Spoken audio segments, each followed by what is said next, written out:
Hello, Hidden Iron. Hello, Pokraj. Hello, everyone who's here so far. Hope you're all doing good. Good evening to you. Yeah, hope you're having a nice evening.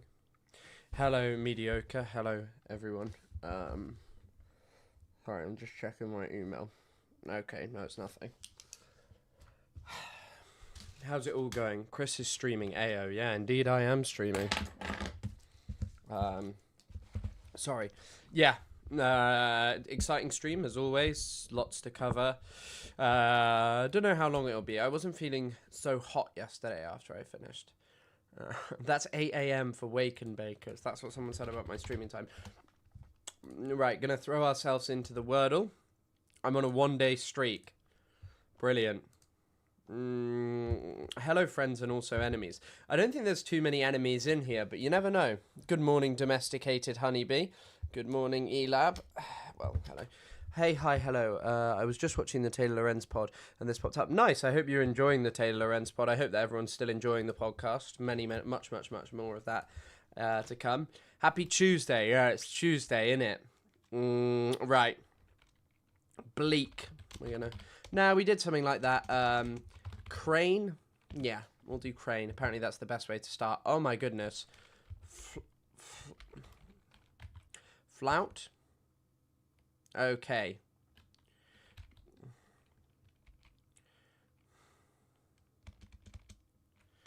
Anyone else or just me? Screen black? I don't think anyone else has got a black screen. Someone else might have mentioned it. Rainy British day in Miami today.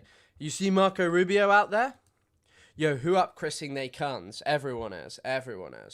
It's 4 p.m. in Ireland, Chris. Yeah, true, but you never know. Maybe Ireland's gone back in time. Could have happened. You just don't know it. You wouldn't know it.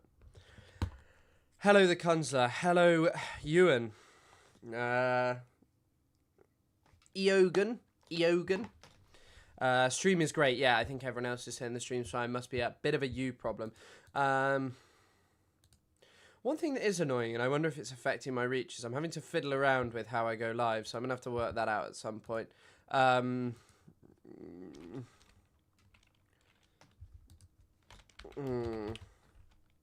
don't know whether to do that, even though I know it's wrong. Yeah, I am going to do it like that. Okay. I was thinking dugout, but it couldn't be that anyway.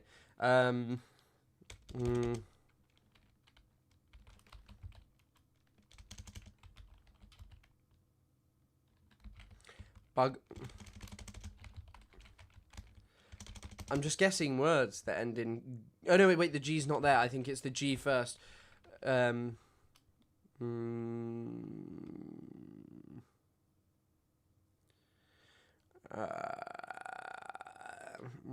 don't even know. I think it begins with a G, though. Gusto? No, it can't. I'm going to try that, though. Okay, so it does end in that. Guido? Oh, fuck. Algeria today, King. Pasta bus. I've forgotten about Algeria. There are many things happening in the world. I haven't had the chance to cover Algeria. Right. How does this game work? King Alex, have you never seen Wordle? Maybe it is Gumbo. You know what? Fuck it. I don't care. I'm going to guess that. Well done. What even is Gumbo? I've heard the word. It's kind of soup. Right. Brilliant. Gusto is a way better word, as in the player who plays for Chelsea. Fix it by streaming it on my Xbox One. Nice. Enjoy Chris Kunzler coming live and direct through your Xbox One.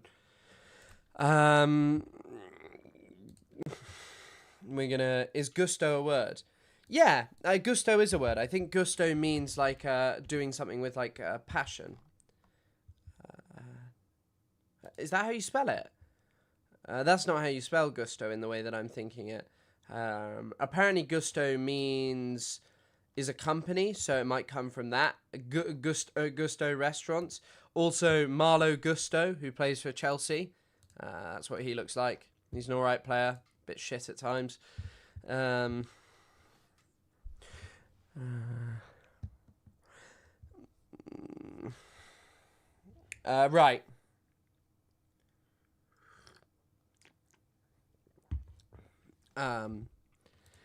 Yeah, I have heard of gumbo soup, I think, but I couldn't think of it just off the top of my head.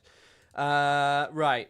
You've got some crazy stuff to do with Iran after this. There's Trump's threatening to attack them. We'll do this first, but there are some other things. Okay, right. When any of you were young, did any of you used to play Toontown?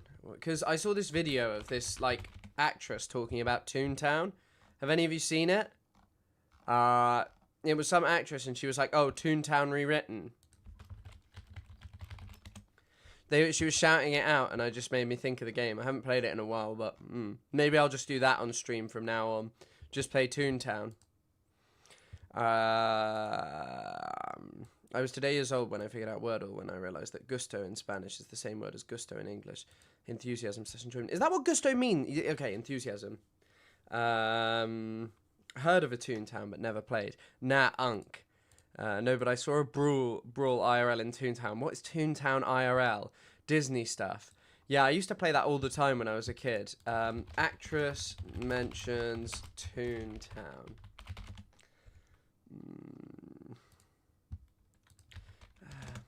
I'll definitely be on the Toontown rewritten Reddit, surely. Surely this is a thing. Surely there can't be that. Oh my god, the Toontown rewritten Reddit is actually very active. Let's go top of the last week. No, it's not even top of their Reddit. Where is this? Do any of you know what I'm talking about? This video of an actress who was like, oh, I love Toontown.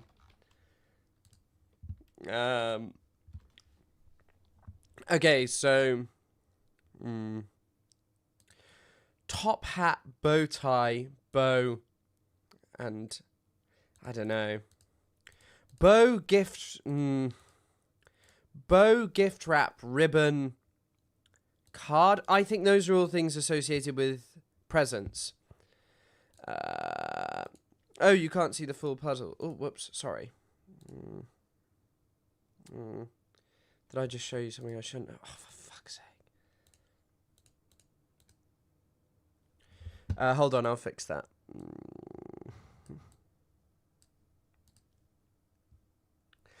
Hold on. No, I didn't show you anything problematic. For goodness sake, I'm having a bit of trouble today. 1 second. Let me just check something, and then I'll be back to streaming. I've just then moved... I am really stupid. Yeah, you didn't see anything. Okay, that's fine. Okay, right. I will move my camera. Oh my god, I'm having so much trouble today. The wonders of being a small streamer. One day I'll get good at this. You guys are really loving this top hat, cane, bow tie, and money bag. Oh no, wait, no. Are these not I was thinking they might be Monopoly things. Things associated with wealth. Oh no, accessories from Mr. Monopoly. Oh wow.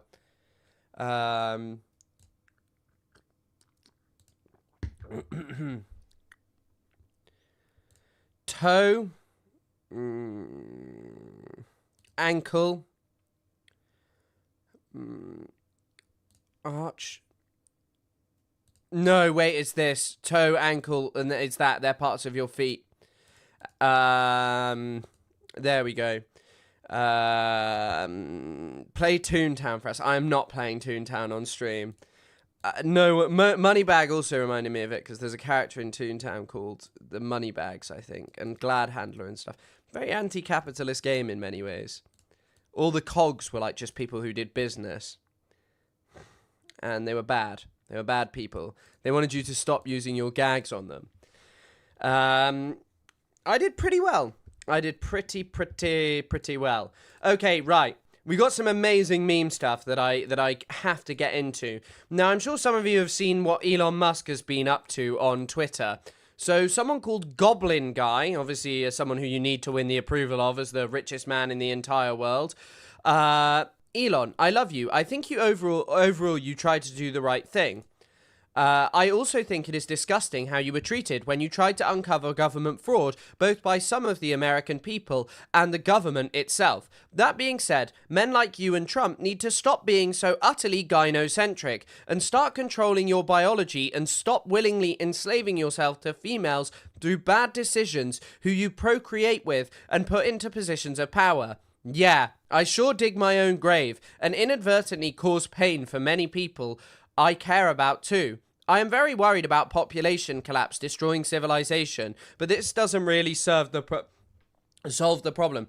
This is just an incredible thread. I mean, I'm intrigued by who Goblin Guy is. I'm assuming if I look on his account, it's going to be a bit of white nationalism. That Goblin... Okay, this is an account that has, my god, looking at the bio, this is already going to be a banger account. Anti-communist and anti-feminist, pro-First and Second Amendment, 19th not so much, trying to help commies and feminists understand they're voting for their own destruction, right? What's he talking about? 19th Amendment. Is that the one that, what is the 19th Amendment? Oh, that's the one that granted women the right to vote. I thought I was right about that, wanted to double check that. Amazing. The following tools have been used with great success, I might add, to drive down birth rates. Women's education/indoctrination. Women pushed into the workforce at the expense of men. Unlimited access to birth control. Women voting, holding public office and otherwise taking part in governmental decisions. 5. Feminism at the expense of patriarchy. Since these are tools to significantly drive down birth rates, the logical solution is to reverse and/or end the above. You may not like the solution, but it's the only one that works. Everything else that has been tried has failed miserably. I want to point out that the 5 things I listed have been openly talked about by governments and NGOs such as the World Economic Forum, so don't pin this on me for simply pointing it out. And before anyone comes at me calling me a monster or whatnot, I'm simply giving you the solution. I'm not expecting any of it to be put into effect until the collapse, when it will go into effect naturally and on its own. Yeah, this is definitely the kind of person that the richest man in the world should be interacting with. His other tweets are from a retweet of Dr. Lawrence Sellin. A day of reckoning is coming. Somali fraud. And then the underside of the iceberg is a huge amount of fraud, saying Indian fraud. And Seth, another probably great commentator who you must appease, has said Uzbek fraud. So, definitely an interesting account. Definitely the kind of person who it's great to see the world's richest man interacting with.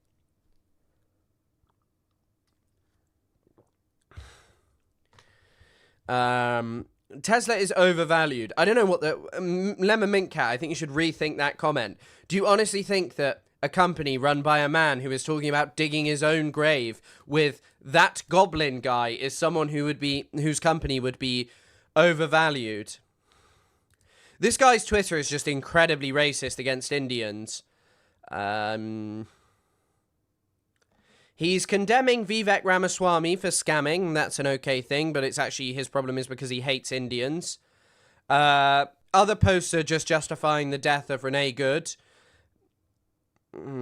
Saying that if Renee Good was racist, she would still be alive because she would not have been there. Her love for the 67 IQ other over her own kin cost her life. Many such cases. This is truly... It is actually amazing that this is something that is allowed to happen. He's also... This account is also a big fan of whatever this is. In its time, the Insurrection Act of 1807, a horrible AI image that doesn't even look like it was generated by AI and looks more like a cartoon. What is the death toll? Apparently, according to Reuters, with sources, official Iranian sources, the death toll has now reached 2,000. There are some people claiming it's 12,000. Once again, as yesterday, I would be very, very wary. The Iranian government, by the way, has been saying that a lot of people have been killed, so... Yeah. we'll talk about this. We'll talk about this in a bit because there's some slightly more light-hearted stuff. Sorry.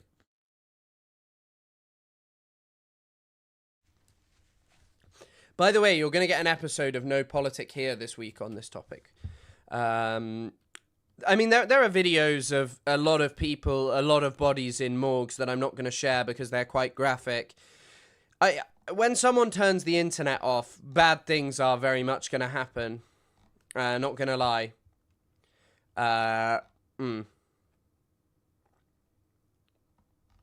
There's also some security personnel who've been killed. Definitely, like probably a decent-ish number, but it's probably predominantly protesters.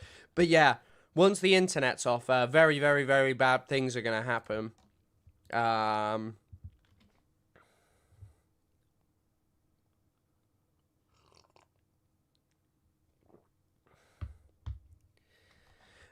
Let's fucking go. Tara, not the best time for... It looks like you're saying let's fucking go about Iran cracking down on protesters. No, I know it was more likely about me blowing my nose. Right. So, many of you may remember that a few weeks ago, former mayor of New York, Eric Adams, was set to launch cryptocurrency to... was set to use the blockchain to fight anti-Semitism. Now, this is a very exciting story as always. He has been saying this for a few weeks, but now he's actually doing it. He's doing it. He is now doing his cryptocurrency, and we got an amazing video of him doing it. It was called the NYC token. Been mayor for 4 years. There are many successes we walked away with, and there are many things we could have done better, and we learned a lot in the process. And what I am seeing across the country in general, but specifically here in New York, is the increase in anti-Semitism. It's quite a shitty video. I don't know who's recorded it so badly, but there's no better quality one. And Ethan's Basement, thank you. I literally saw that as I went live. I'll get it up after I'm done with this. I just want to have a quick watch of it, and then it'll go up. And anti-Americanism. And our goal is how do we use up-to-date technology to address this issue. You heard me for years talk about cryptocurrency and what it means. I took my first 3 paychecks using cryptocurrency. I was not merely talking about this as a flash and it's going to disappear. No, this is going to be how we are going to address many of the issues you're seeing facing not only the city, but cities in America. I am really amazed by this guy. How he says we're going to just use cryptocurrency to address the issues in America. How this has gone on for so long and how this guy was the mayor of New York is genuinely beyond me, because how can you just say that we're going to use cryptocurrency to address the issues that people are facing in society without ever explaining that? You know, anyone who's invested in this, it is genuinely beyond me that you can basically just, sorry, I mean, I'm saying a lot of different things here, but it is genuinely beyond me that you can kind of just make a cryptocurrency, say it's going to do something amazing, and face no consequences when it does nothing. One focus we have on this New York City point is to use the revenue generated to address anti-Americanism, anti-Semitism, to teach our children how to embrace. Wait, did he say it was the revenue? To teach our children how to address anti-Americanism, anti-Semitism, the revenue generated to address anti-Americanism, anti-Semitism, to teach our children how to embrace the blockchain technology of how to run cities correctly, as Walmart is using blockchains to... Yeah, so, he was just talking about this. He said, I'm not taking a salary at this time. He said of the yet-to-be-launched coin down the line.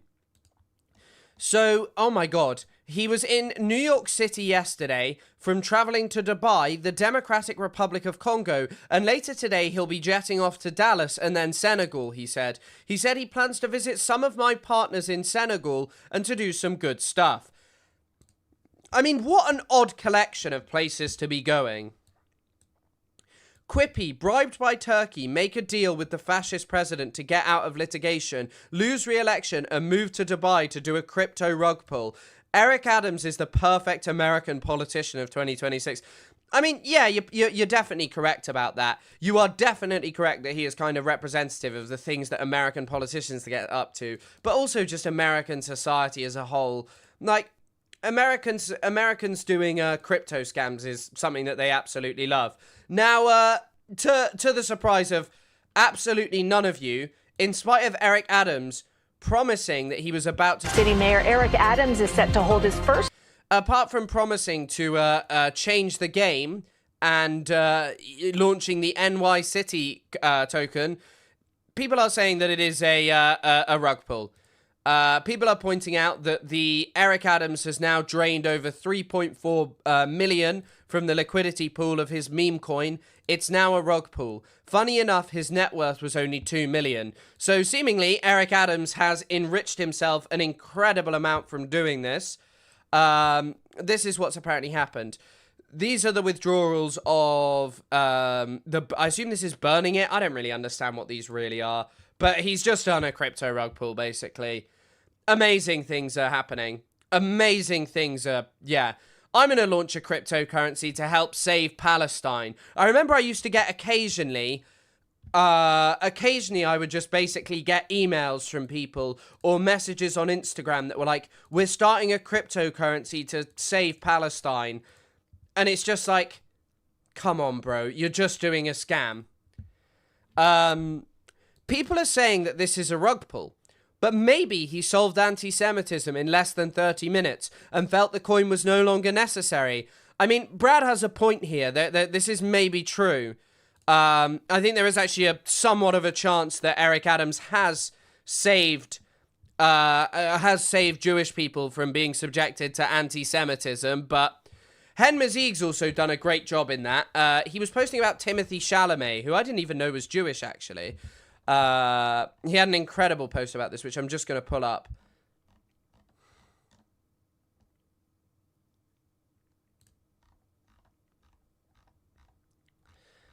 Where is his Timothy Chalamet post? Last night at the Golden Globes, a supreme Jewish actor won Best Male Artist for his Jewish role in a Jewish movie created and brought to life by Jews. No matter how overbearing anti-Semitism feels, we have so many little very big wins to focus on. Mazel tov to Timothy on another milestone accomplishment. Thank you, Hen Mazig. So maybe, I don't know, maybe there is a link between Hen Mazig's coin, anti-Semitism, and all of these things. I don't know. We're gonna have to look into it. He might have saved Jewish people. But once again, sorry, I know this doesn't really matter relative to what we're talking about here, but Hen Mazig's Twitter is so fucking funny. He's complaining about Miranda from what's her name? Cynthia Nixon? I don't know who that is, and then Mark Ruffalo. As the Iranian regime kills its own citizens and cuts off contact from the rest of the world, these celebrities found time in their days to denounce Israel, yet not to say a word about the ongoing suffering in Iran. Even as an entire nation cries out for help and support, these performative activists choose to spend their times going after Jews. What did they say? Dozens of artists call for an end to Israel's systematic attacks on Gaza hospitals. Right, okay, yeah. That's an attack on Jews, isn't it? I can't believe that this is actually taken seriously by anyone. I can't believe that people think he is actually some kind of like both sides advocate who cares about Palestinians and Israelis. But let's watch another old clip of Eric Adams where he tells us about his potential regrets on anti-Semitism. On anti-Semitism cryptocurrency. Do you have any regrets about that? Good morning, Mr. Mayor. How are you? Good. I wanted to ask you about crypto. Yes. There's been a lot about crypto in the news. It's lost something like over $1 trillion. Yes. One of the biggest companies has imploded. You were one of the big supporters and believers in this industry. Do you have any regrets about that? And what do you think? Do you think that the city should still be promoting this industry? Well, first, I believe in technology. The whole thought of using crypto, blockchain, currency, what you call it, cyber wallets. We need to move. Wait. Blockchain. First, I believe in technology. The whole thought of using crypto, blockchain, currency, what you call it, cyber wallets. Cyber wallets. We need to move into this space. This space is coming if we like it or not. And when I hear people say, well, look. What is crypto actually used for, apart from predominantly crimes? Like, and the funding of criminality? Really hard to know. How much money an individual lost in cryptocurrency. You know how much money I lost in the stock market? You know, with some of my retirement investment, I'm afraid to even look at it nowadays. You know, all of these industries have ups and downs. You know, the junk bond kings, the fraud that they did in the stock market and penny bonds. And, you know, so there's always people who are going to exploit these forms of industries. I believe in the new markets and the new currencies, and people are always definitely going to exploit industries, and unregulated gambling through crypto and also through the stock market are bad things that have their negatives. But what I will say about this is that what I will say about this is crypto is definitely very limited regulation. Encouraging my young people to learn about them. We had a crypto summit that was partnered with the owners of the New York Nets, where we brought young people in to learn about these industries. These industries are not going to go away because they reach low points. This is an industry that we must embrace, and I'm looking to further lean into blockchain and other technologies. There is where the seed was planted of his plan to defeat evil anti-Semitism. And also, as Floating Galaxy Cat, as I have been forgetting to mention, he's also defeating anti-Americanism. And that is not to be neglected. But yeah. Next thing is the prediction market is going to stop anti-Semitism. It'll be sponsored by Kalshi. Maybe. Someone said something about... They use this in the Silk Road in conjunction. I guess people being sanctioned by banks or for being anti-Zionists can use it to somehow live their lives. But even then, once you're sanctioned by a bank, right, like having crypto is not necessarily that useful. Like you can pay for a certain amount of things, but not everything, you know. Like you can't just buy anything and everything with cryptocurrency. Only a small amount of places actually accept it. But yeah. Eric Adams is certainly doing amazing things now he's no longer the mayor of New York, and I'm sure we'll see and find out more brilliant things about his new cryptocurrency, which is gonna defeat anti-Semitism. I like this guy. Put frankly, I think this guy is brilliant. I think his ideology speaks volumes, and I think many of us just do not operate on a high enough plane to understand what's actually happening there. Okay, right. Another amazing story that I have never heard before. Apparently, fidget spinner was designed to distract Palestinian kids from throwing stones. The inventor of the ubiquitous stress-reducing toy says she came up with the idea during a trip to Israel in the 1980s. Fidget spinner most likely not invented to distract Palestinian kids from throwing stones. Amazing. So, the duality of Haaretz is truly amazing here. I choose to believe that this is true, that someone invented this for that exact reason. That this is the only reason that anyone would be trying to use a fidget spinner. I'm actually interested. Fidget spinner...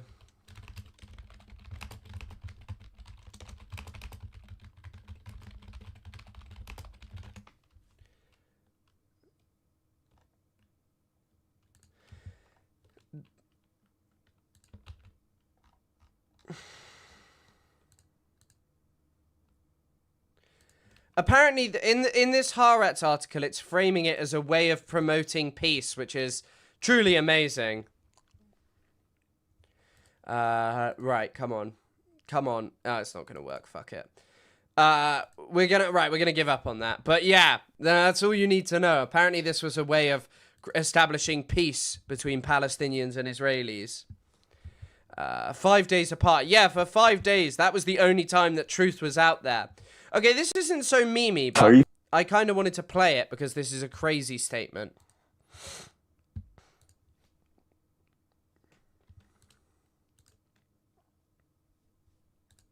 والحكومة اللبنانية قبلت بالشروط. Sorry, can you see this? Yeah. So this is the Lebanese foreign minister saying he wants more bombings. الإسرائيلية يلي هي تحت ضمانة دولية.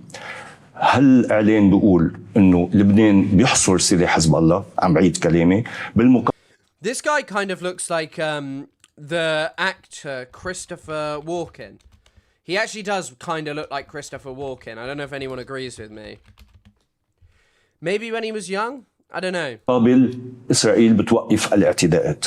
طالما ما انحصر نهائيا سلاح حزب الله إسرائيل إلها حق لسوء الحظ إلها حق تكمل اعتداءاتها.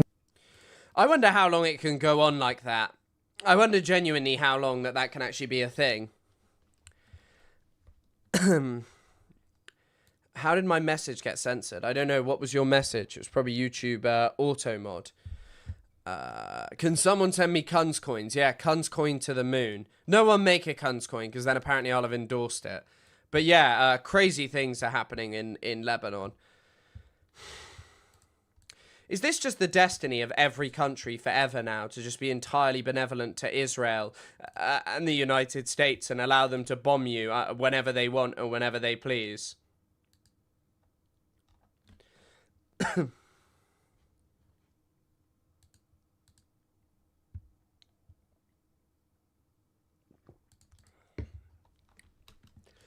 Okay, right. Hold on, actually, let me check this. Okay, so YouTube definitely can't tell me off for this. And I'm going to stand a little bit with some of the crazy stuff that is going on here.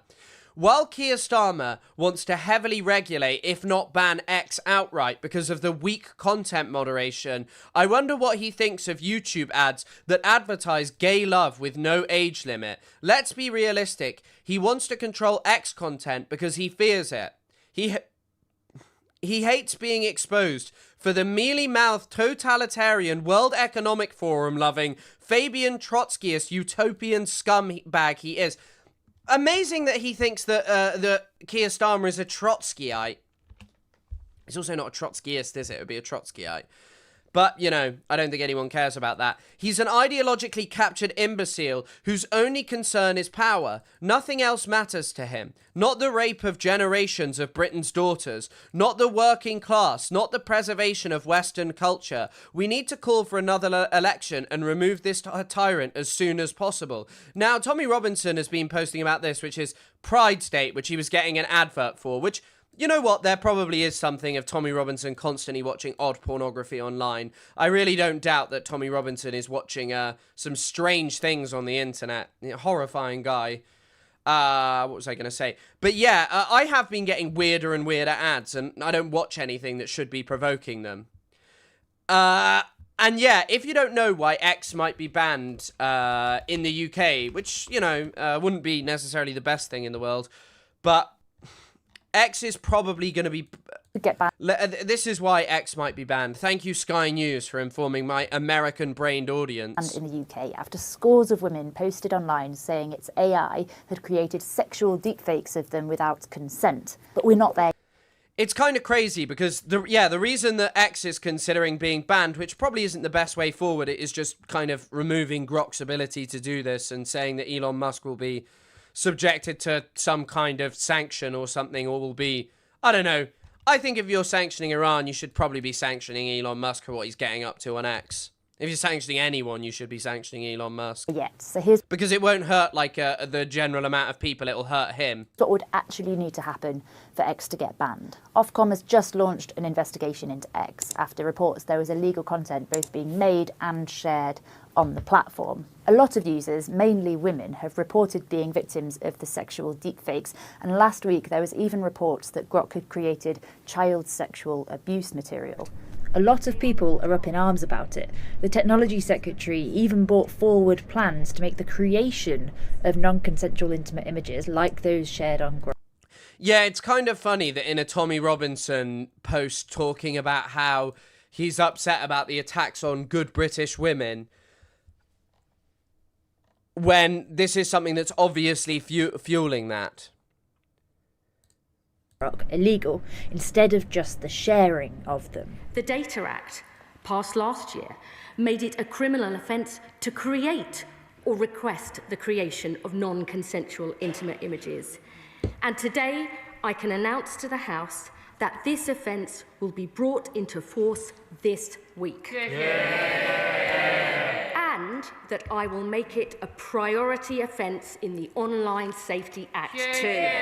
Ofcom said last Yeah, I mean, Grok being able to do it instantaneously at your request is, you know, truly unbelievable. And the fact that you could just kind of, I mean, you could prompt Grok for a short while to create an image of Elon Musk being beheaded.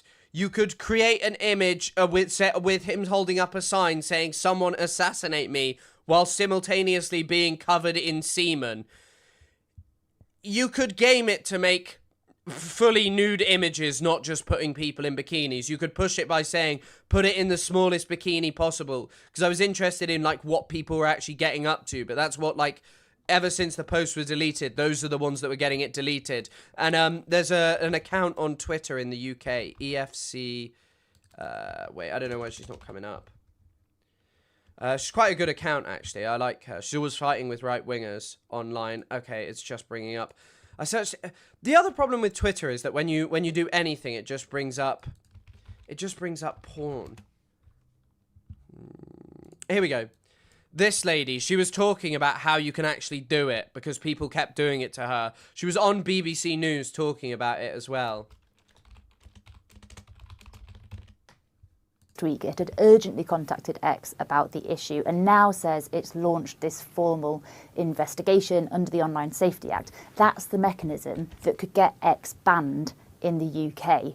But we're a long way off from that point. First of all, Ofcom will look at whether X carried out proper risk assessments around Grok's image generation and the ability to share those images online. Ofcom will also look at whether X acted swiftly enough when it saw illegal images being shared and whether it acted swiftly enough about UK users being allowed to see that illegal material.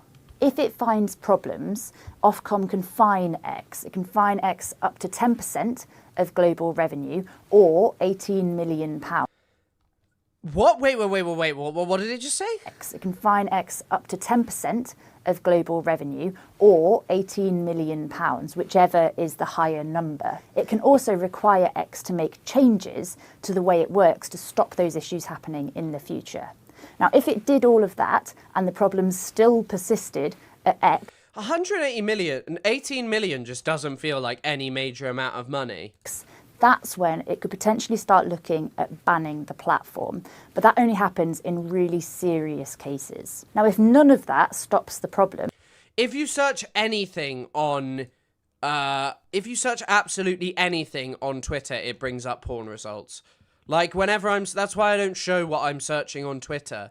It's just pornography. Then Ofcom could potentially ban X, but that's the nuclear option.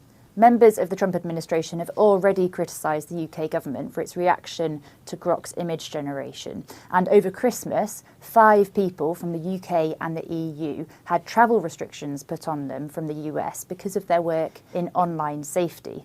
So this is clearly something the Trump administration feels really strongly about. One expert told us that rather than relying on Ofcom to deal with the problem once it's happened, there should be regulation put in place to stop this happening in the first place. What needs to change to make sure that this doesn't happen again? What we would need is a way for us to be able to check how models perform before deployment. For example, in the context of healthcare and aviation, we already let this happen. But in the context of image generation, there's no such rules. So what we would need is a kind of regulatory mechanism that allows us to check model capacities across the board and have you pass these tests before the model goes live. Now, X says it has done something about this. Last week, it restricted who could create those images with Grok to only paying subscribers. It's actually amazing. Grok, Elon Musk transformed, creating unconsensual sexual images into something that you just had to pay, what, like 100 quid for per year? It also says it takes action against the Nazi child pornography app. Illegal content by blocking the users, removing the content, and engaging with law enforcement where necessary. Wow. But yeah, I mean, I don't know. I don't always feel comfortable with with like X being banned in. I'm gonna not show that. I don't necessarily feel entirely comfortable with X being banned. I know it is like a terrible app in terms of it being this thing that's filled with right-wingers spewing lies and racism on the internet and all of these things and generating all of these horrifying images. I just think you need to find a way to regulate it.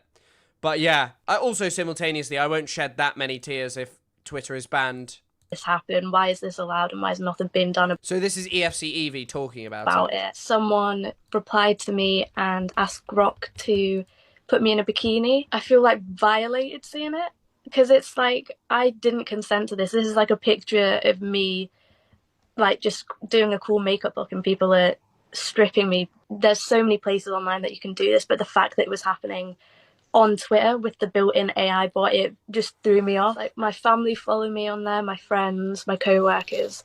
So knowing that all the people I care about in my life can see me like that, it's disgusting. I think it just needs to be taken seriously. Like, this is a very serious issue. Yeah, I mean, I think that this kind of stuff is a major problem. It needs to sort of be dealt with, but remains to be seen if it will be. I feel like Elon Musk is just going to keep doing whatever he wants. And no one will stop him because, you know, yeah. I just want to see, because Asmongold had a statement on this, which I'm sure is brilliant. Sorry, I'm really looking for stuff on here right now. Keir Starmer is flirting with the idea of banning X. Keir Starmer is. I mean, that guy, I think maybe we should just go capture him too. I mean, he had a lower approval rating than Maduro. Maybe we should have like the United States culling strike. Like in PoE, if your approval rating goes below 20% and you are in charge of a government anywhere in the world, the United States will come in the middle of the night and arrest you. That's right. We're the world police. Because, I mean, if you're not even at 20%, nobody likes you. Nobody wants you to be around here. This would basically result in the US destroying every single ally that it's ever had.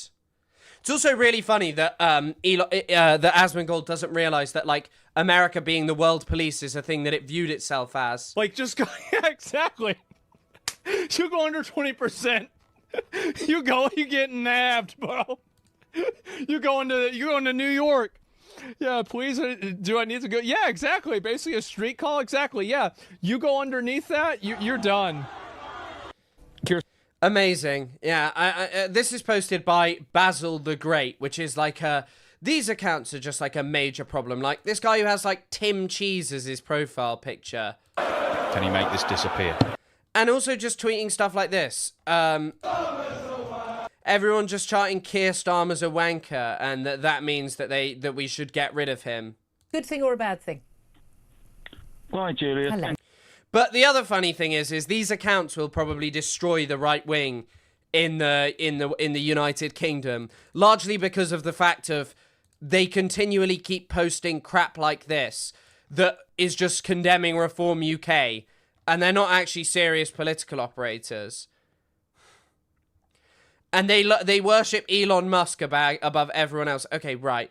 An advert An advert in Denmark shows a white Danish couple hugging on the sofa. An expert shows up out of nowhere and tells them not to date each other because it's basically inbreeding for whites to have babies with each other. He then says they should have kids with non-whites instead.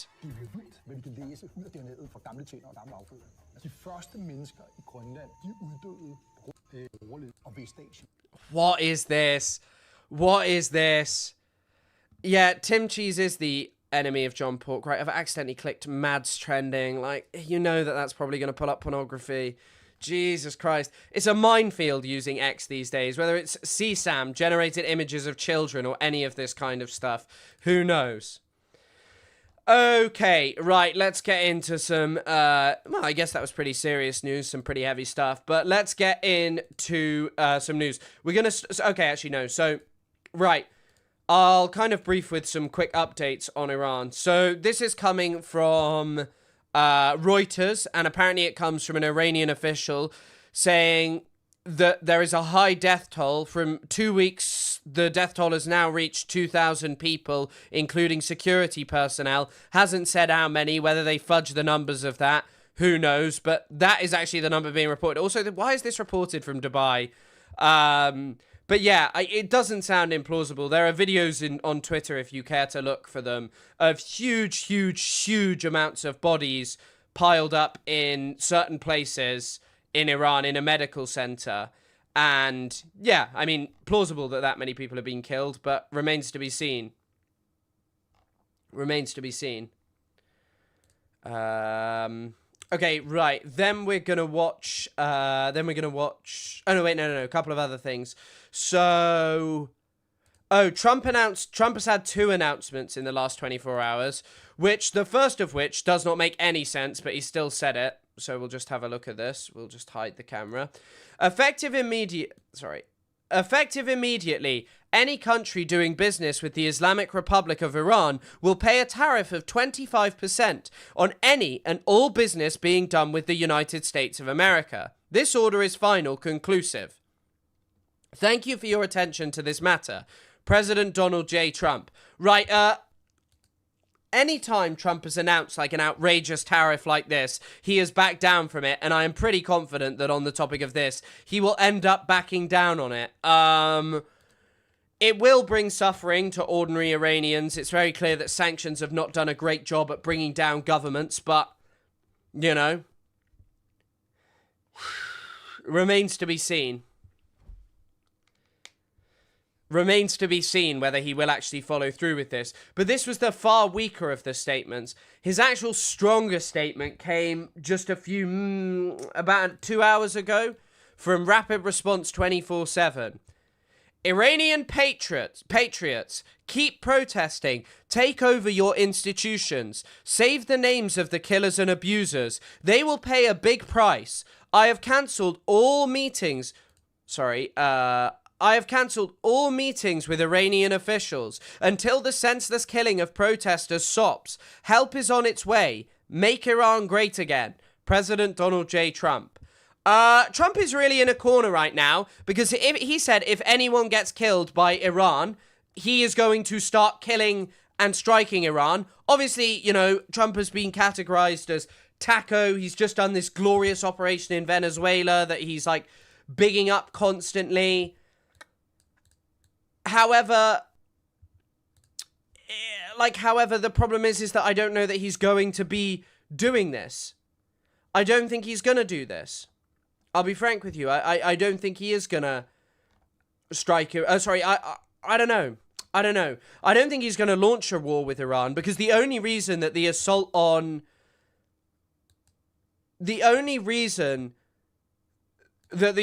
Venezuela is popular is because it was incredibly quick. When it came to the context of Iran, it's pretty hard to know what they'd actually do, because what would killing Ayatollah Khamenei do? Khamenei, what would it actually achieve for the people of Iran? Because it certainly wouldn't destroy the Islamic Republic. It certainly wouldn't destroy the government that exists there, you know? It's pretty hard to know what would actually come out of an American strike and what would they do? Kill senior officials there? I think that there's been like a ridiculous amount of wish casting on this topic. I mean, there's some comedian in the UK who, I'm not going to lie, comes across as a bit of a prick, but he's constantly on the Omid Jalili. Omid Jalili. He's constantly on the news, and he says that if Iran is sanctioned a bit more, that will just be the fall of Iran. Terrible news is. This is also someone who was in a final death. This is also someone who is who has talked about Palestine and said that Iran is responsible for everything in Palestine. He's just a lib. Pangs of a regime, they are at their most dangerous. And there is a kind of scorched earth policy where the mullahs are saying, if we go, then the people of Iran will be left with a barren wasteland. And we're going to... I don't know why they're doing this, because there are also plenty of like libbed out figures who are actual experts who don't have great politics, who won't say like outrageous things about Palestine, who have actually studied what's going on in Iran. This guy, Ali Ansari, he's written like a ton of books. Some of them are interesting, but I don't find his politics particularly interesting. But the choice of having this guy on, who's just going to say, yeah, the regime's going to fall in a couple of days, and all of the stuff he's saying, he doesn't know what he's talking about. Going to kill as many of you as possible. Do you think that's what's happening right now? That's actually happening right now in the city of Rasht, where they were trying to get the people to open up their shops. They were begging them, and then when they didn't open up, they firebombed all the shops, 200 shops, and they said, this is what protesters do to you. So they're spinning that. At the same time, as they're weakened, we do have an amazing opportunity here. So we're now in a situation where if the following diplomatic movements happen, you will see this regime go pretty quickly. Number one, for their safety, get the British people at the British Embassy in Tehran flown back immediately. It's also just like, I don't know how you're making such confident predictions. And by the way, even deferring to experts isn't always the best idea. You do know that pretty much no expert on Syria, even very decent people who have like very decent takes on Syria and the general Middle East, don't have any idea, had no idea that Assad was going to collapse. Get them out. 2, close down the embassy.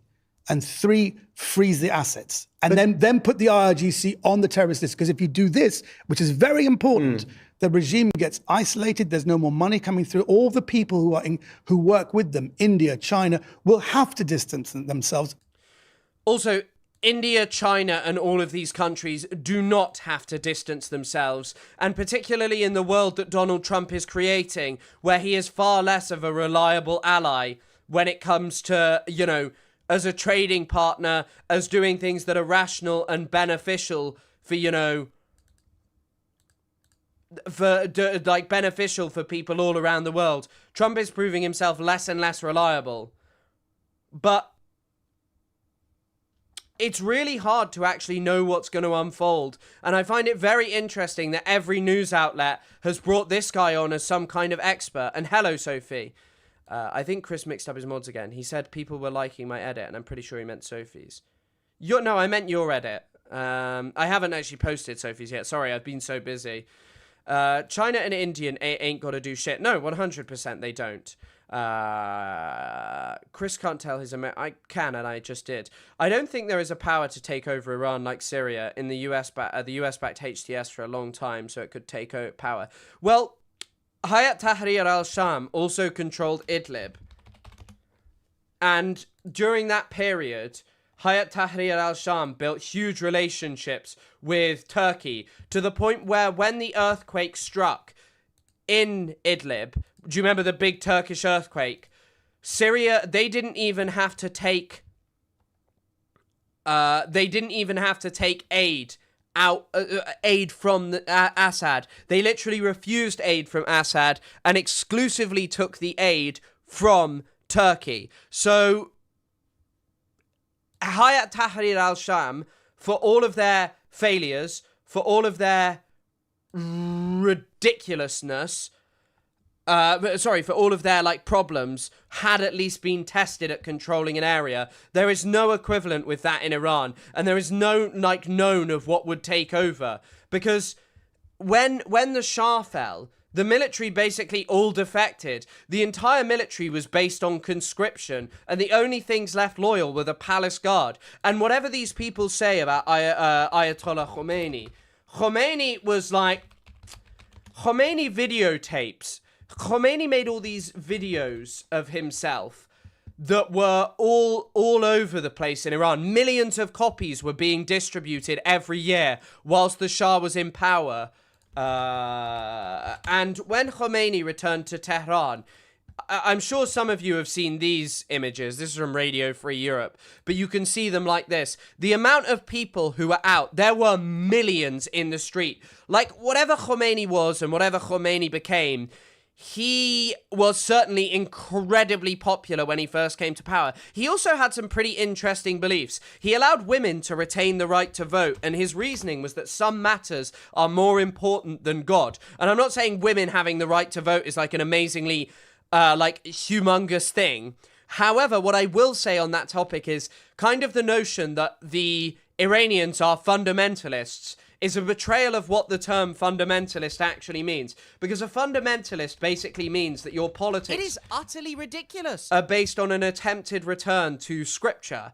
And yeah, obviously Khomeini was not doing that. He's an interesting guy. I'm currently reading Michael Axworthy's Revolutionary Iran that I've had for a very long time. Freemaz, welcome. Thanks for becoming a member. Great to see you. Thanks for pushing us closer to that damn membership goal. China, please come and free us. Yeah, I think China will free everyone. So what was I saying? But yeah, I just find it interesting that, you know, I don't think there's any reason to say, like, hang on a second, the Islamic Republic of Iran is in a very difficult situation. Iran is going to have trouble dealing with sanctions, its water issues, and we shouldn't dismiss any of that stuff. It remains to be seen. Like, what do? Just go straight to China, and then China will save them? I don't think that's going to happen. I don't think China will stop trading with them, but yeah. It really remains to be seen, like, what will ever happen. But... with speaking about Khomeini, let's talk about Khomeini's successor, the next glorious leader of Iran. Full interview, exiled Crown Prince Reza Pahlavi. It's 4 a.m. in Canberra, Australia. It's the first time I've been awake to watch a live. Well, thank you for becoming a member in your first ever live. That's incredibly kind, and I'm glad to see you. I'm really happy that you could catch one. Okay, right, let's skip through to this. At hospitals as extremely Iran. 17 years old, Pahlavi left Iran for fighter pilot training in the U.S., and less than a year later, in 1979, his father's regime fell, and the current Islamic Republic was established, barring his return. Reza has lived in exile ever since, nearly 50 years. Reza Pahlavi, thank you for joining us. Thank you, Nora, for having me on your program. I want to talk about this violent crackdown all weekend long in Iran. What are you hearing? Well, it's a war between a regime against its own citizenry. The country is in full revolt, and unlike preceding uprising that Iran has witnessed in recent years, this time people are on the streets to put a final end to this regime. They demand a change of regime. They want to take this regime down. They are bravely confronting, unarmed, a regime that has used brutality in complete darkness that was imposed by cutting off communication, as you stated. I also don't think that it should be underestimated how horrifying that was, you know. We saw how horrifying this was in the context of Israel when it would cut off communications from Gaza and the things that it did in northern Gaza.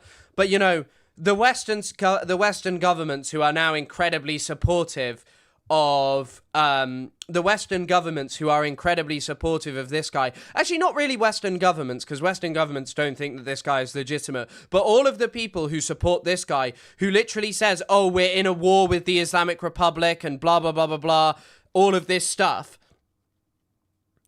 had nothing to say when Palestinians challenged the status quo through militant means. And then for 2 years, they allowed Israel to kill hundreds of people every single day, to starve and wipe away the entire society of a people and perpetrate genocide. And yes, you know I'll be watching a damn film. I will be watching Close Up. I'll be watching an Iranian film today. Close Up, which is Abbas Kiarostami film. Internet. They are using military Did his camera just freeze live on CBS? Equipment from armored tanks to AK-47 to shoot demonstrators to death. It's a massacre that the regime is, as a last gasp effort, trying to use to intimidate people because of being very thin in their troops, as a last gasp effort. But Iranians are resilient despite what the regime is trying to do. However, the most obvious question is, are we alone in this fight, or will this time the world respond to this brutality and come to their help and assist them to make sure that this time they will win, and this regime, which is on the verge of collapse, will finally concede and end this atrocity? Well, the Iranian people appear to be listening to your calls for these protests.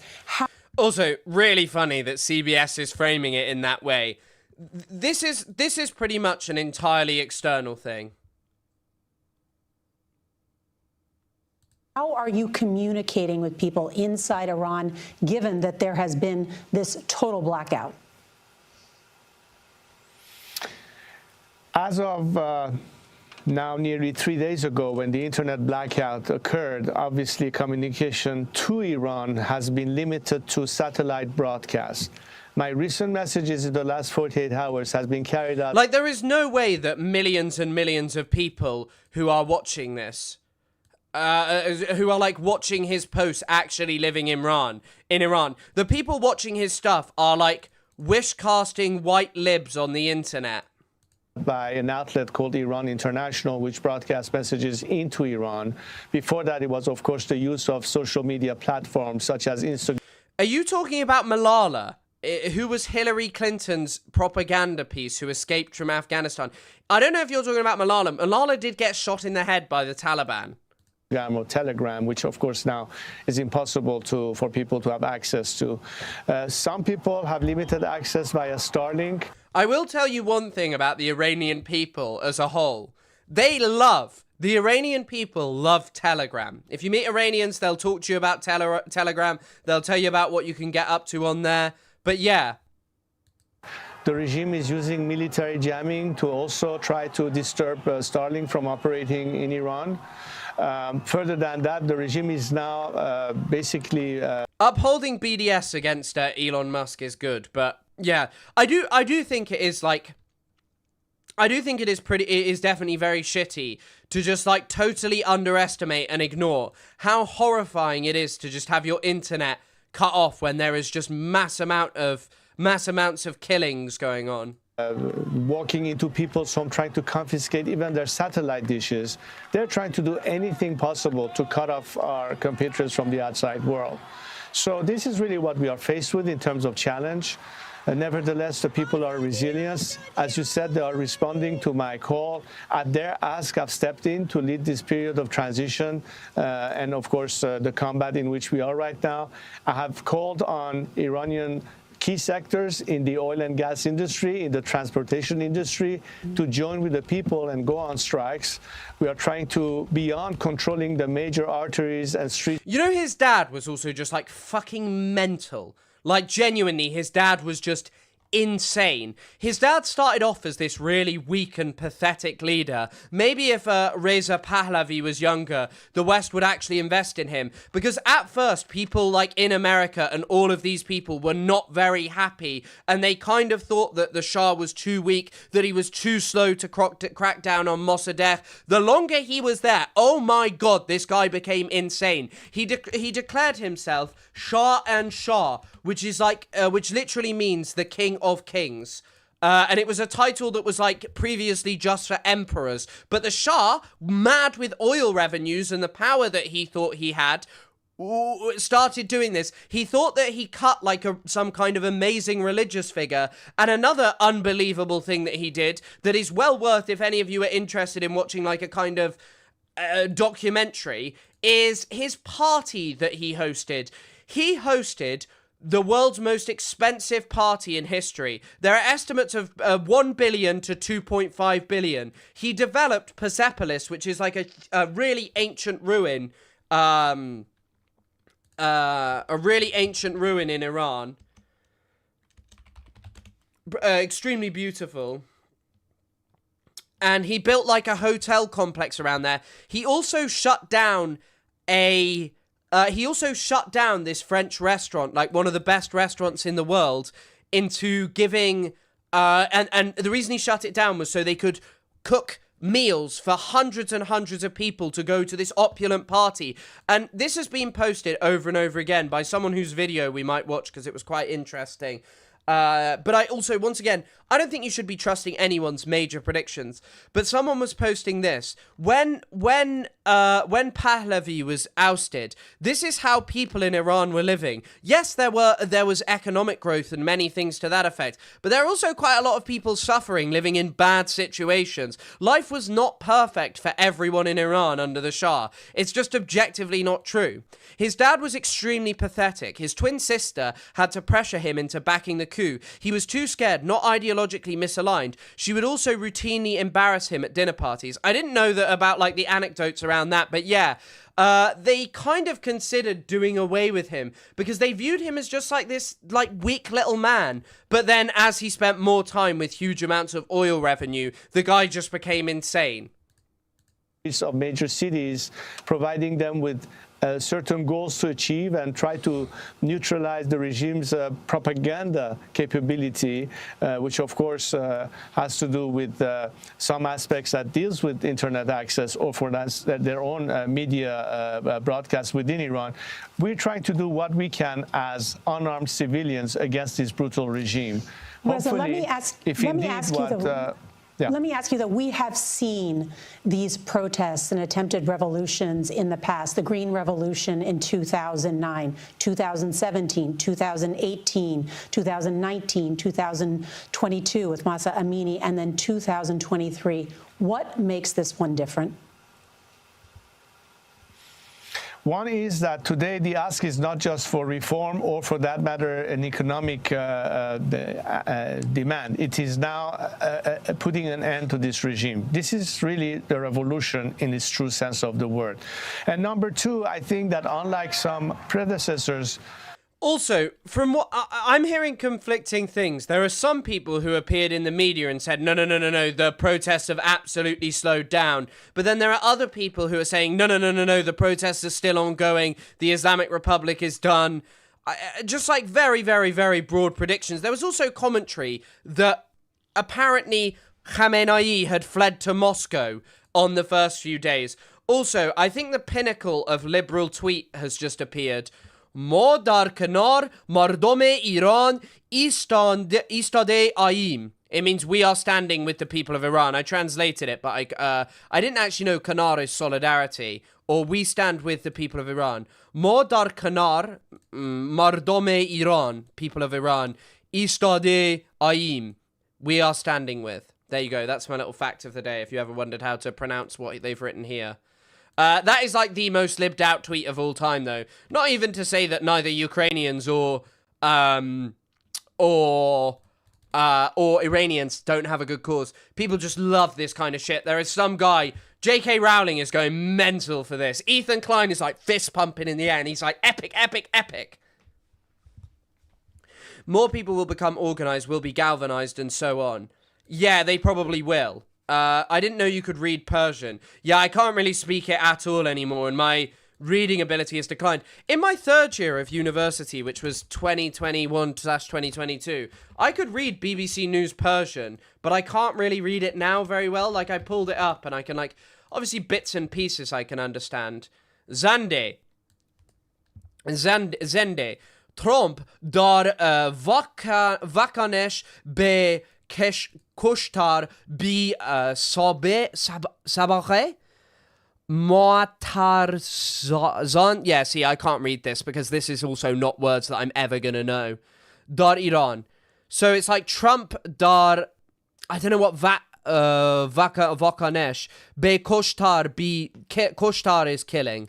But yeah, my literacy of reading like Iranian, Farsi like that is not good anymore. But I can to some extent talk about it. But also, by the way, I'm sure you could just translate this. BBC Persian is quite interesting. It means unprecedented killing of protesters. That's why I'm not going to know that. Unprecedented. But yeah, like my Farsi literacy has gone down because I don't do any work around it. But yeah, you know. To the it's all BBC Persia is a mouthpiece to the West. It's definitely more interesting than like English Iranian news, like BBC News UK. Although I don't know if they're totally aligned right now. You definitely got very different news on Iran. Current president of the United States, he's a man that means what he says and says what he means, and I think people believe in that. So do I. I think this president knows what's at stake. The red lines that was drawn has been definitely surpassed by this regime. Although the regime, out of weakness, is yet again trying to trick the world into thinking that we are ready to negotiate once again and attempt to... I'm starting to find this guy incredibly boring and uninteresting. Create a false climate of expectation in the outside world to sort of hope that this movement will taper off. But people are committed. We have no place to return. We have to move on. And we hope that this time we have solidarity in the world. I know a lot of people around the world have shown their sympathy and support of the Iranian people. I've heard many government leaders in Europe and elsewhere express their outrage and concern. But Nora, what's important is that the people on the street in Iran today say, we are past condemnations, we are past resolution, we are past the stage of offering sympathy. Yeah, this is the guy who's going to replace Khomeini, as in the original Khomeini, not Khamenei.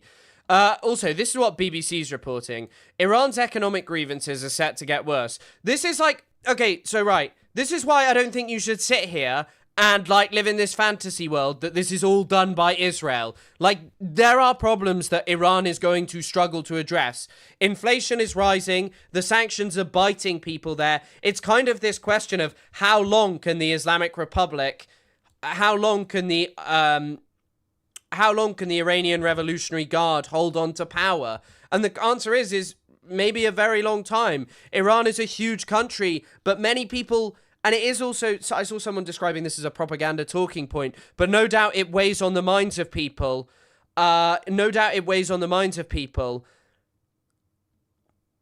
What if you end up like Syria? What if you end up like Afghanistan? People are obviously going to be scared and terrified of protests and like revolution and intervention because they've looked at the context of other places, and many people are aware that, very sadly, it kind of seems that these things really only go one way. But then also simultaneously, as I said yesterday, I don't think you should rob people of kind of like the ability to define their own lives or to do things that, you know, are kind of not just defined by us in the West.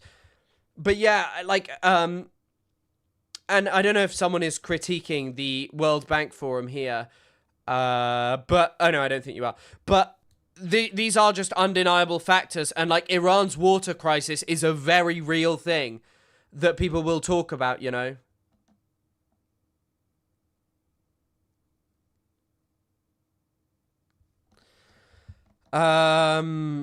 someone was posting Iran's biggest trade partners: China, Iraq, UAE, Turkey, Afghanistan, Pakistan, Oman, India, Russia, Turkmenistan. Remains to be seen if all of these countries will sacrifice. Some of the ones with very small trade with Iran might do it, but people who have like bigger trade with Iran probably aren't going to do it. Like, China's not going to do it. I don't know if China's made a statement, but maybe China will cower to the US and crumble towards it, but maybe this will also provoke a trade war, and they'll just say, you can't define who we can and can't trade with. It's not your business, to the US, and Trump will have to back down again.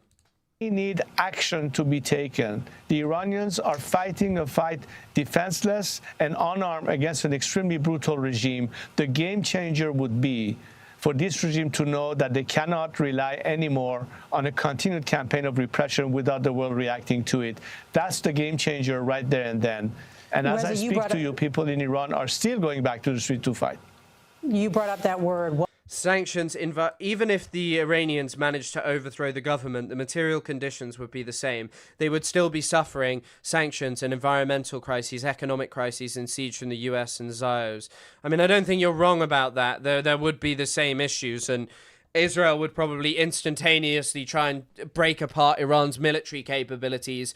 And also, by the way, I think part of that and breaking apart the military capabilities are trying to ensure that the government of Iran is basically, that no one was basically able to control Iran again, and Iran ends up balkanized. And have I heard about anything about Alika Lebon? I mean, Alika Lebon looks terrible. She increasingly looks worse. She's having more and more surgery and spewing bullshit. She had an amazing tweet yesterday, though, which was on her Instagram story. So that's Alika Lebon's dad, Piruz Moshtahedzadeh. Her name is available online. This is not some big secret. That's her dad. She claims, "This was my father meeting the Shah, bottom right, and last Prime Minister of Iran, top left, to be commemorated as one of Iran's top students before being sent to study at Oxford in the UK." Her dad has dedicated a book to her, by the way. This is undeniably her dad. She claims that her dad is basically only alive because he was never returned to Iran. The guy is a professor in Iran. If any of you aren't familiar with who this lady is, she's like a pro-Israel propagandist who had a shitty SoundCloud rap career. Like, seriously, look this up. Her name's Alika Lebon, and then no one gave a shit about who she was and doing anything. She used to do a bit of pro-BLM stuff, but then in about 2023, she really pivoted to becoming like a pro-Israel shill and stuff, and she just has this whole fantasy that her dad is basically an asylum seeker in the UK. She says she's an asylum seeker, by the way. If you can watch my video about this if you want to know more. That's her dad. This guy is her dad. She's posted photos of him before. This guy is her dad. And he's a professor in Iran. Like, he's not an asylum seeker, and neither is she. He's written against sanctions. He's kind of like a reformist-minded regime guy in Iran. Like, he believes in reform of the government. Although he may now be much more opposed to it, I don't know. What would be the game changer? And CBS News has learned that President Trump has been briefed on options for military strikes in Iran. He's going to get an updated briefing from his top military advisor and his Secretary of State on Tuesday. And the president has already said that he has some very strong options for Iran. Here's what he said on Air Force One last night when he was asked if Iran has crossed a red line. Let's listen. There seem to be some people killed that aren't supposed to be killed. These are violent, if you call them leaders, I don't know if they're leaders or just they rule through violence. But we're looking at it very seriously. The military's looking at it. And if this is all about people who whisper in the ears of him, I really think Marco Rubio probably gives less of a shit because it detracts from Cuba.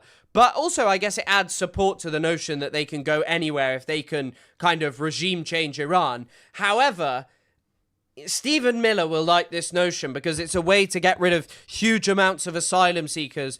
And Western countries will like this too because you can get rid of huge amounts of Kurds and just deport them to be killed. we're looking at some very strong options. We'll make a determination. Reza, I heard you say this weekend that the U.S. should, quote, cut the snake's head off for good and, quote, make sure this regime goes down for good. Are you pushing President Trump to initiate regime change? The president is clear when he says that he stands with the Iranian people. And he, like anybody else... It's also, by the way, so evident that Reza Pahlavi has no real commitment to this, that he's probably just receiving huge amounts of money from Israel to be held up in this kind of position. And it kind of shows you how much, like, disinfluence works on the internet now, that loads of idiotic people can unite around this guy and think that he's epic and awesome, and maybe just go, yeah, the previous Shah was bad, but the current government is so bad that everything will be fine. It is utterly ridiculous. Oh, Baz9521 became a member. Thanks, Terra Trove Tales, for the gifted membership. Thanks for supporting the live as always. Believes, and so do I, that ultimately it's the Iranian people who determine their own fate, and it should be at their hand that change is brought. Solidarity with the Iranian people is ultimately supporting them in their ask, and their ask is that this regime has to go, and we have to overcome the obstacles by putting an end to it, and ultimately, as a result of that liberation, be able to finally be unshackled and free to establish a democratic alternative and come back to the world of nations that can work together for a different future of regional stability and peace and good relationship with our neighbors, with the Israelis, with our Arab neighbors. I love how he works in, we need a relationship with Israel. Bring that stability that is also in the best interest of America and the United States from a strategic viewpoint, and ultimately... We just need a relationship with our neighbor, Israel. Israel isn't one of your fucking neighbors. In an economic sense in the future. So this is what's at stake right here. The opportunity is there. And as you are urging people to protest and go to the streets, the death toll is rising in Iran. This violent crackdown continues just as it has in past attempted revolutions. I mean, is it responsible to be sending citizens in Iran to their deaths? Do you bear some responsibility? As I said, this is a war, and war has casualties. In fact, in order to preserve and protect and minimize... I honestly think that some of the people who've paid for this, who've set this guy up for years, are absolutely astounded that he has said this, that he has started, oh, this is a war that has casualties. Maybe if you lived inside of... maybe if you actually lived inside of Iran, if you were willing to put anything on the table to do this kind of stuff, then maybe people would take this seriously. But no one is going to take it seriously when you sit on the outside and are basically like, yeah, young poor Iranians, you should just die. You should just go and, you know, get yourself killed whilst I sit on the outside and have my supporters ruin attempts to build any kind of solidarity and just to diminish any sort of, you know, any sort of desire for amongst like leftists to support you. Like, you have all of these far right fucks who run around in London who are just like major supporters of the Shah, and they just make it a really uncomfortable situation because they also worship Israel. The death toll. He's describing it as a war. Hi, Sarah, by the way. Sorry, I missed saying it. But yeah, he's describing the protests as a war. Minimize innocent victims yet again be killed by this regime. Action is needed. The regime is going to try and brutalize its citizenry as it has always done. But we are in a fight for liberation. I didn't ask the people to come to the streets to fight against the regime because I wanted so. They asked me to step in to help them and to be their voice on the outside world, to do everything that we can so we make this uprising succeed. It's really funny. The only people who seem to have legitimated this is Israel. Like, as in this guy. This guy is entirely just like a guy propped up by Israel. He's not like a majorly popular figure. Successful this time. And I think we have some serious leaders that understand what is necessary, that understand the ask of the Iranian people, and are responding to that. I think President Trump is responding to the call that the Iranian people have. The Iranian people have heard his words. They are naming streets after him in Iran. There's a difference. They know he's no Barack Obama. He has realized the tactic here. Worship Trump and everything will be fine. More capitalizing on movements fronted by the people. Yeah, like the other thing is there are like genuinely, some people say, oh, well, there's no leftists in Iran. There are people around, there's no like leftist leaders. Of course, there's no one specific, there's no specific figure that we're kind of all aware of. But like during the Masha Amini protests, that's like a protest where people build movements where they learn about doing activism. But yet this guy is thrust on us and forced down our throats only to build the notion and build the narrative that, they all want the Shah and they all want American-backed regime change. And it does nothing positive for actual Iranians who are dying there. It's like how Alika Lebon, it's like the bizarrity of Alika Lebon.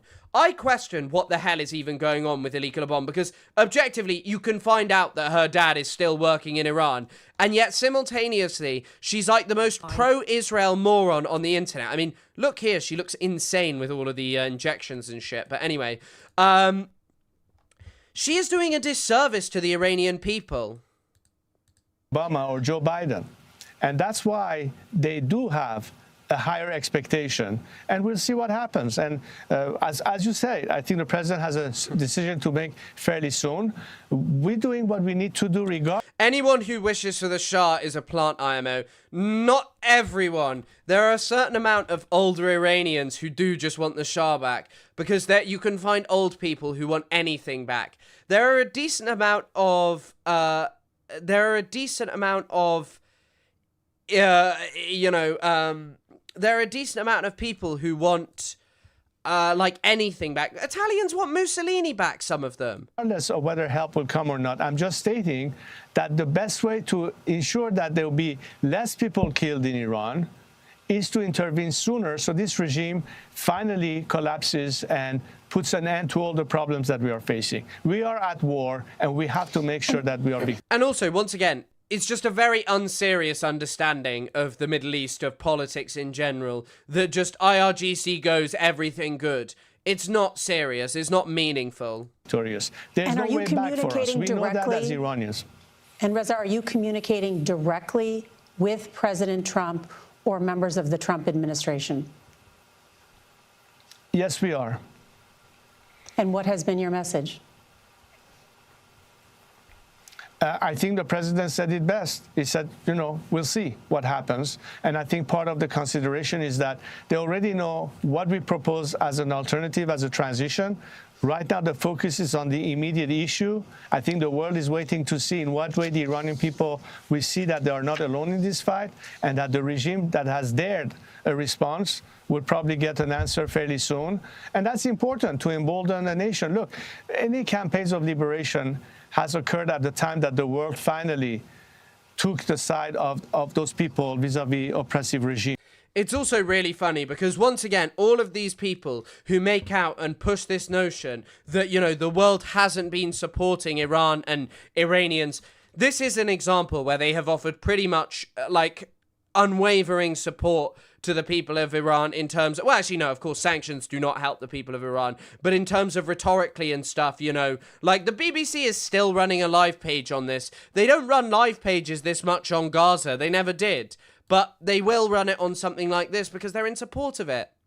That put an end to apartheid in South Africa. It put an end to the Soviet Union and liberated countries that were stuck behind the Iron Curtain. There's precedence in history, and I think Iran should not be the exception. In fact, the game changer for the whole region is Iran, and Iranians are fighting this fight not just to liberate themselves. They know that as a result of Iran's liberation, the whole world will breathe easier, that the stability that the whole world is looking for will finally achieve. Because unlike this regime that has always hated America and its allies, the Iranian people are supportive and want to be a friend of America and the rest of the world, of course.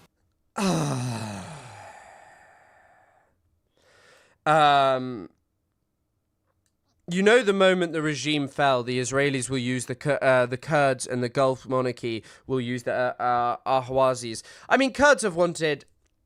Kurdish, desire for separation in Iran is something that is long-standing and is not something new. Like, you can, if you want to read an interesting story that's actually like kind of like, yeah, it's very interesting. The Kurds actually had like a pretty decent republic for a very short period of time in 1946. From the 22nd of January to 15th of December. I'd actually highly recommend that you go into and have a look at this story. It's really interesting. It was led by a guy called Ghazi Muhammad, who just wanted like autonomy of the Kurdish people and didn't want them to be repressed, and unfortunately they were eventually crushed, and they were portrayed as just Soviet plants who'd only been there because the Soviets had wanted them there, but actually they were people who just wanted kind of freedom, you know, and the ability to lead and live their lives. Reza, one thing we have talked about is what is different about this particular revolution or this uprising. And one thing is that now many of the protests are rallying behind you, chanting slogans with your name in it. And I know you have talked about wanting to lead a transition. But I want to ask you about that, because here is what the Wall Street Journal wrote over the weekend. They said this: the 65-year-old Pahlavi's prominence is a departure from previous bouts of protest, when the heir to the controversial dynasty was rarely referenced. His father, who ruled Iran from the 1940s, was widely despised in Iran for his autocratic rule, his political repression, and what critics saw as his subservience to the U.S. Few analysts think Pahlavi has a real path to the throne or leadership in Iran. His improved reputation in recent years says more about the mounting discontent with the Islamic Republic. Also, sorry, they're just reading out a really, really long Washington Post statement on this topic. This is an Israeli disinfluence campaign online. If you want to know one, thing that is undeniably just entirely invented by Israel, it's this. This guy is not popular. This guy is someone for epic idiot libs to feel good about on the internet, and Israel and its supporters to pretend that this guy is like going to liberate Iran. Public than it does about a genuine desire. From nothing ever happens to everything happens everywhere all at once. I mean, I think it is always kind of that way, you know. For many years, people would have thought that the dictatorships of the Middle East were forever and that they would never, ever end. And then the Arab Spring came along and multiple countries literally overthrew dictatorial regimes that had stood for many years. People literally thought that it was a natural thing. By Iranians for a return of the monarchy, analysts said. So I want to allow you to respond to that, Reza. Yes, it is for people like Ethan Klein, who don't know anything about politics and love Israel and want to feel better than other leftists who have shit on him over the last year because he's been like a supporter of Israel. Like, it's so stupid. Like, you like Khamenei tweet when he responsible for killing so many people? Listen, sometimes you can find poetry in the strangest places. To be fair, one thing I will say is Khamenei's tweets are pretty funny. Have any of you seen the old ones about women and stuff? They're pretty interesting. Yeah. But this is what it is for a lot of these people. A lot of people who've been shown to have no principles on Palestine, no principles on anything, and now like all of a sudden, we're the real leftists. We're the actual good moral people, the acceptable ones in this world, because we support Iran and you don't support Iran. Why would you be the right person to lead such a transition? And why should people trust you to return the country of 90 million people and bring... Sorry, my girlfriend has just brought me some tissues, which I'm going to go collect.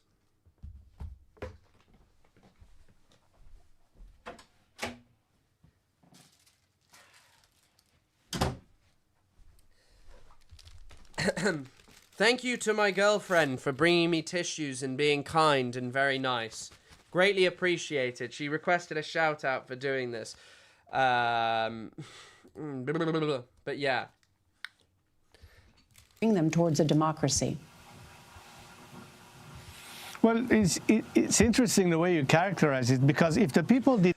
I also just, put frankly, like, let's be real here.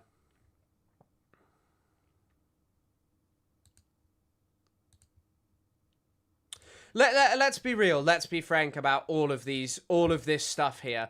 All of these people have not been able to say anything about what Israel has done. They've not been able to confront it because ultimately the Western liberal order that they like, that they support, that they think is moral, that they think is acceptable, has killed far more people than Iran has killed far more people than any of these other people have.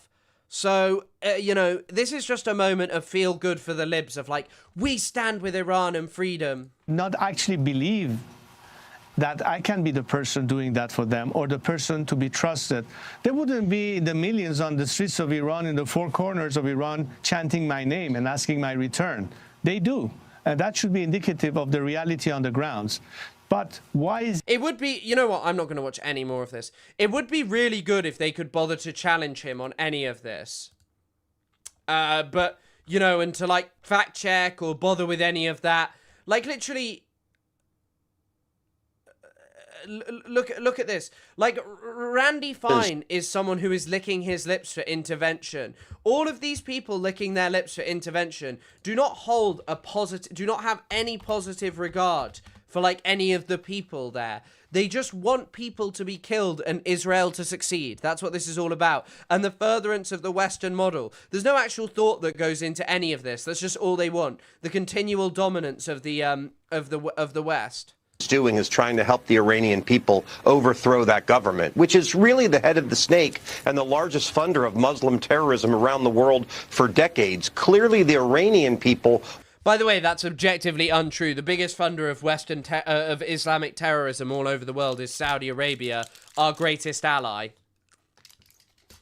Want a different government than the Muslim terror government they have had, and the United States should be doing everything that we can to help make Persia great again. I support the president 1,000%. Also, calling it Persia is so fucking funny. Okay, right, we're going to watch someone who I think had like a decent-ish video, but I kind of skipped through it a lot, so we're going to see it. It's Shahzadeh, who's a linguist, and he has like a video on this topic. Okay. Right, let's have a watch of this. Now that the protests movement, revolution, etc., however you may call it, in Iran has wound down.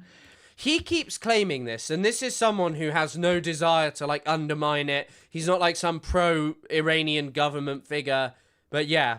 I thought I'd make a small video where I put all my thoughts in a concise, compact format instead of them being sporadically tweeted out. I don't really make videos of this sort, but I figure there's so much bad. It's also kind of crazy because this guy, just like watching 30 seconds of this, is far more competent of a speaker than what's his name, than Pahlavi. And now, what's the difference between Persia and Iran? Persia is like what it was previously called. It's the same thing. It's just a different name. I don't even know what the actual difference is, put frankly. Persia is just an old name for it, and Iran changed its name. It's been called Iran for like I don't know when it was first called Iran. A unified of 12 Shiism. When was Iran's name changed from Persia? It became it in 1935 when Reza Shah Pahlavi formally requested the international community to use the country's native name, Iran, instead of Persia. Persia wouldn't be something that you could actually spell in Farsi, really. Is there an equivalent? Because, you know, like, yeah, it's not called Persia in Farsi. On the internet that I really should just put something like this out and break with my usual staying away from political videos and streams and whatnot policy. I very rarely dip my feet into this type of thing before. I prefer to just keep it poetry and culture, but when your compatriots are being killed by the hundreds or maybe thousands, however many, we don't know, we'll have to wait to see things verified, I can't stay silent. And I usually don't like to be a negative person with regards to the political future of Iran, but at this point, I think the wish casting and cope and delusion has led to a massive, unnecessary loss of life. And let me begin by saying it's a tragedy and that I am not in any way in favor of any government or state or political project. I'm an American. I like the way the American government runs things with regards to personal freedoms and liberties and respecting people's rights to live as they choose. I would like to see such a thing happen in Iran. I'm not such a fan of like a kind of holding America up as an example, but obviously in comparison to Iran, it's someone who's lived there, it's his choice to call it that. But obviously America is most definitely not free for the vast majority of people, and nor is it in terms of its intervention around the world. But still, a lot of this analysis is interesting.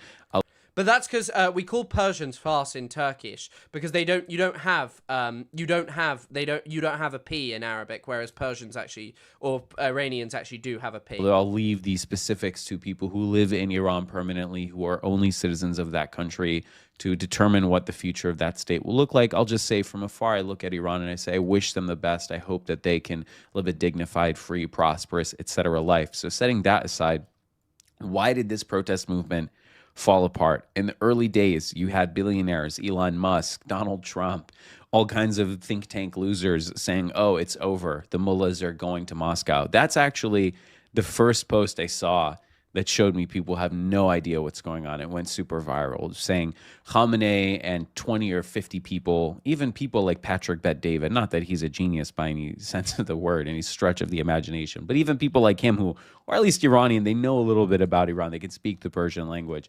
Even people like him were boosting this. And I tweeted and I went viral for it. I said, if you really believe this, you know nothing about Shiism or Iran. And it was from then that I knew the analysis of what was going on now was going to be completely off. And usually that's the case, right? When Mahsa Amini protest movement happened, when the gas price increase protest movement happened, when the earlier ones happened a few years before, I happened to be in Iran for a handful of them. And when I wasn't, I was in contact with my family and following things closely. And the Western media gets very basic things wrong. And people who should be good at their analysis, it's their job to tell us what's going on, are laughably wrong often, as you may have seen me fighting on Twitter. The reason I found this video, of course I don't, I think that there's a certain ignorance to pretending that the things that America is and does around the world are positive, and there are many, many, many people suffering inside of America, and that places being like America is not necessarily a good thing. However, this guy's obviously not just like an entire like lived out person the more you listen to his analysis. But what I will say is, what I will actually say here especially is that like this level of shitty analysis, the fact that all across the media is some Iranian British comedian who left Iran many, many years ago. He was born in Iran, but I don't even know his parents. He's never lived in Iran. This Omid Jalili guy who's telling you Iran's gonna fall, and that's the person who they get on the news because it feels good for a lot of people. It's not serious. And I think now is a time for like serious and hard analysis about what might happen, the hypocrisy of the Western order and the Western system, and the fact that what they're looking to bring is not good and not positive. With them. So I'll go over maybe a list of about 10 reasons why this failed and why every protest movement, of which there have been maybe 20 or 30 major ones since the inception of the Islamic Republic in 1979, why they all fail and why I think they will continue to fail as long as things don't change. As Einstein... It's also confusing. Yeah, it doesn't help as well that X is just a disinformation platform made to boost whatever narrative that that Elon Musk likes that week. Is said to have said, although I don't think he actually said it, the definition of insanity is doing the same thing and expecting a different result. So let's start. First, it's important to understand revolutions take time. From the time the Bazaris started their protests, their Ihtisab, losing the word. This is a bilingual problem. Sometimes you forget a word in one language, you remember it in another. Their strike in the bazaar, they closed their shops, which, by the way, is a semi-common occurrence. I saw it several times when I was living in Iran years ago. From that moment to when people were wish-casting about how Khamenei, Ayatollah Khamenei, the leader of Iran, and by the way, this is also another way you can tell people have no idea what they're saying. They can't even say who's the supreme leader of Iran. They call him Khomeini, Khomeini. They don't even know that the current supreme leader of Iran is Khamenei. Khamenei. Living in hell in Minneapolis, we're far from free. Yeah, and I also feel like, you know, America's history and its treatment of black people, which continues to this day, and minorities, the indigenous people who actually live there, are why I always balk at people who are like, oh, I want American freedoms there. But thanks for the $2, Polish pusher. Khomein is a city near Arak, actually, near where I'm from. And a person from Khomein is a Khomeini. There's a lot of people named Khomeini who aren't related to the original, whatever, Khomeini, the Ayatollah. And the current guy, Khamenei, is from a place called Khamenei. He's actually from Mashhad. He was born in exile, but his family, the clerical family he descends from, are from Khamenei, an Azeri city. So Khamenei is different than Khomeini, and some people who pass themselves off as analysts say, oh, they sound so similar. How can we be expected to know the difference? Haha, in this insufferable Orientalist way. So if we can say Zach Galifianakis and all these other wonky Western names, then just do us the dignity of learning the difference between Khomeini and Khamenei. In any case, from the moment the Bazaris started protesting, I think 14 days ago at this point, 15 days ago, 2 weeks, something like that, to when they were wish casting. Like, any interesting analysis would be talking about the Bazaris and stuff. Like, if you're trying to find interesting analysis on Iran, it'll be more that stuff. Like, hey, that might be significant. But when it comes to people who are just like, the revolution is here, this is epic, it's not serious. It's not serious at all. About Khamenei being... Oh my god, sorry. Look at what Trump is posting. Sarah, is it going to flash up and say you gave me a 6 month? I don't know why. Amazing, you've been here for 6 months. You've just unlocked the Red Labubu. Using my 6 months milestone to say thank you, Chris, so much for being so clever and a great teacher. I'd be so much stupider, more stupider, without your content. Well, I don't feel like any of those things, but thank you very much, and I'm just trying to do my best. I'm trying to do my best but yeah, I'm incredibly grateful, and thank you for being here for 6 months. I mean, you've actually been here for far longer than 6 months, because you was back in the old days on Twitch, where there were only like 20 to 40 people watching.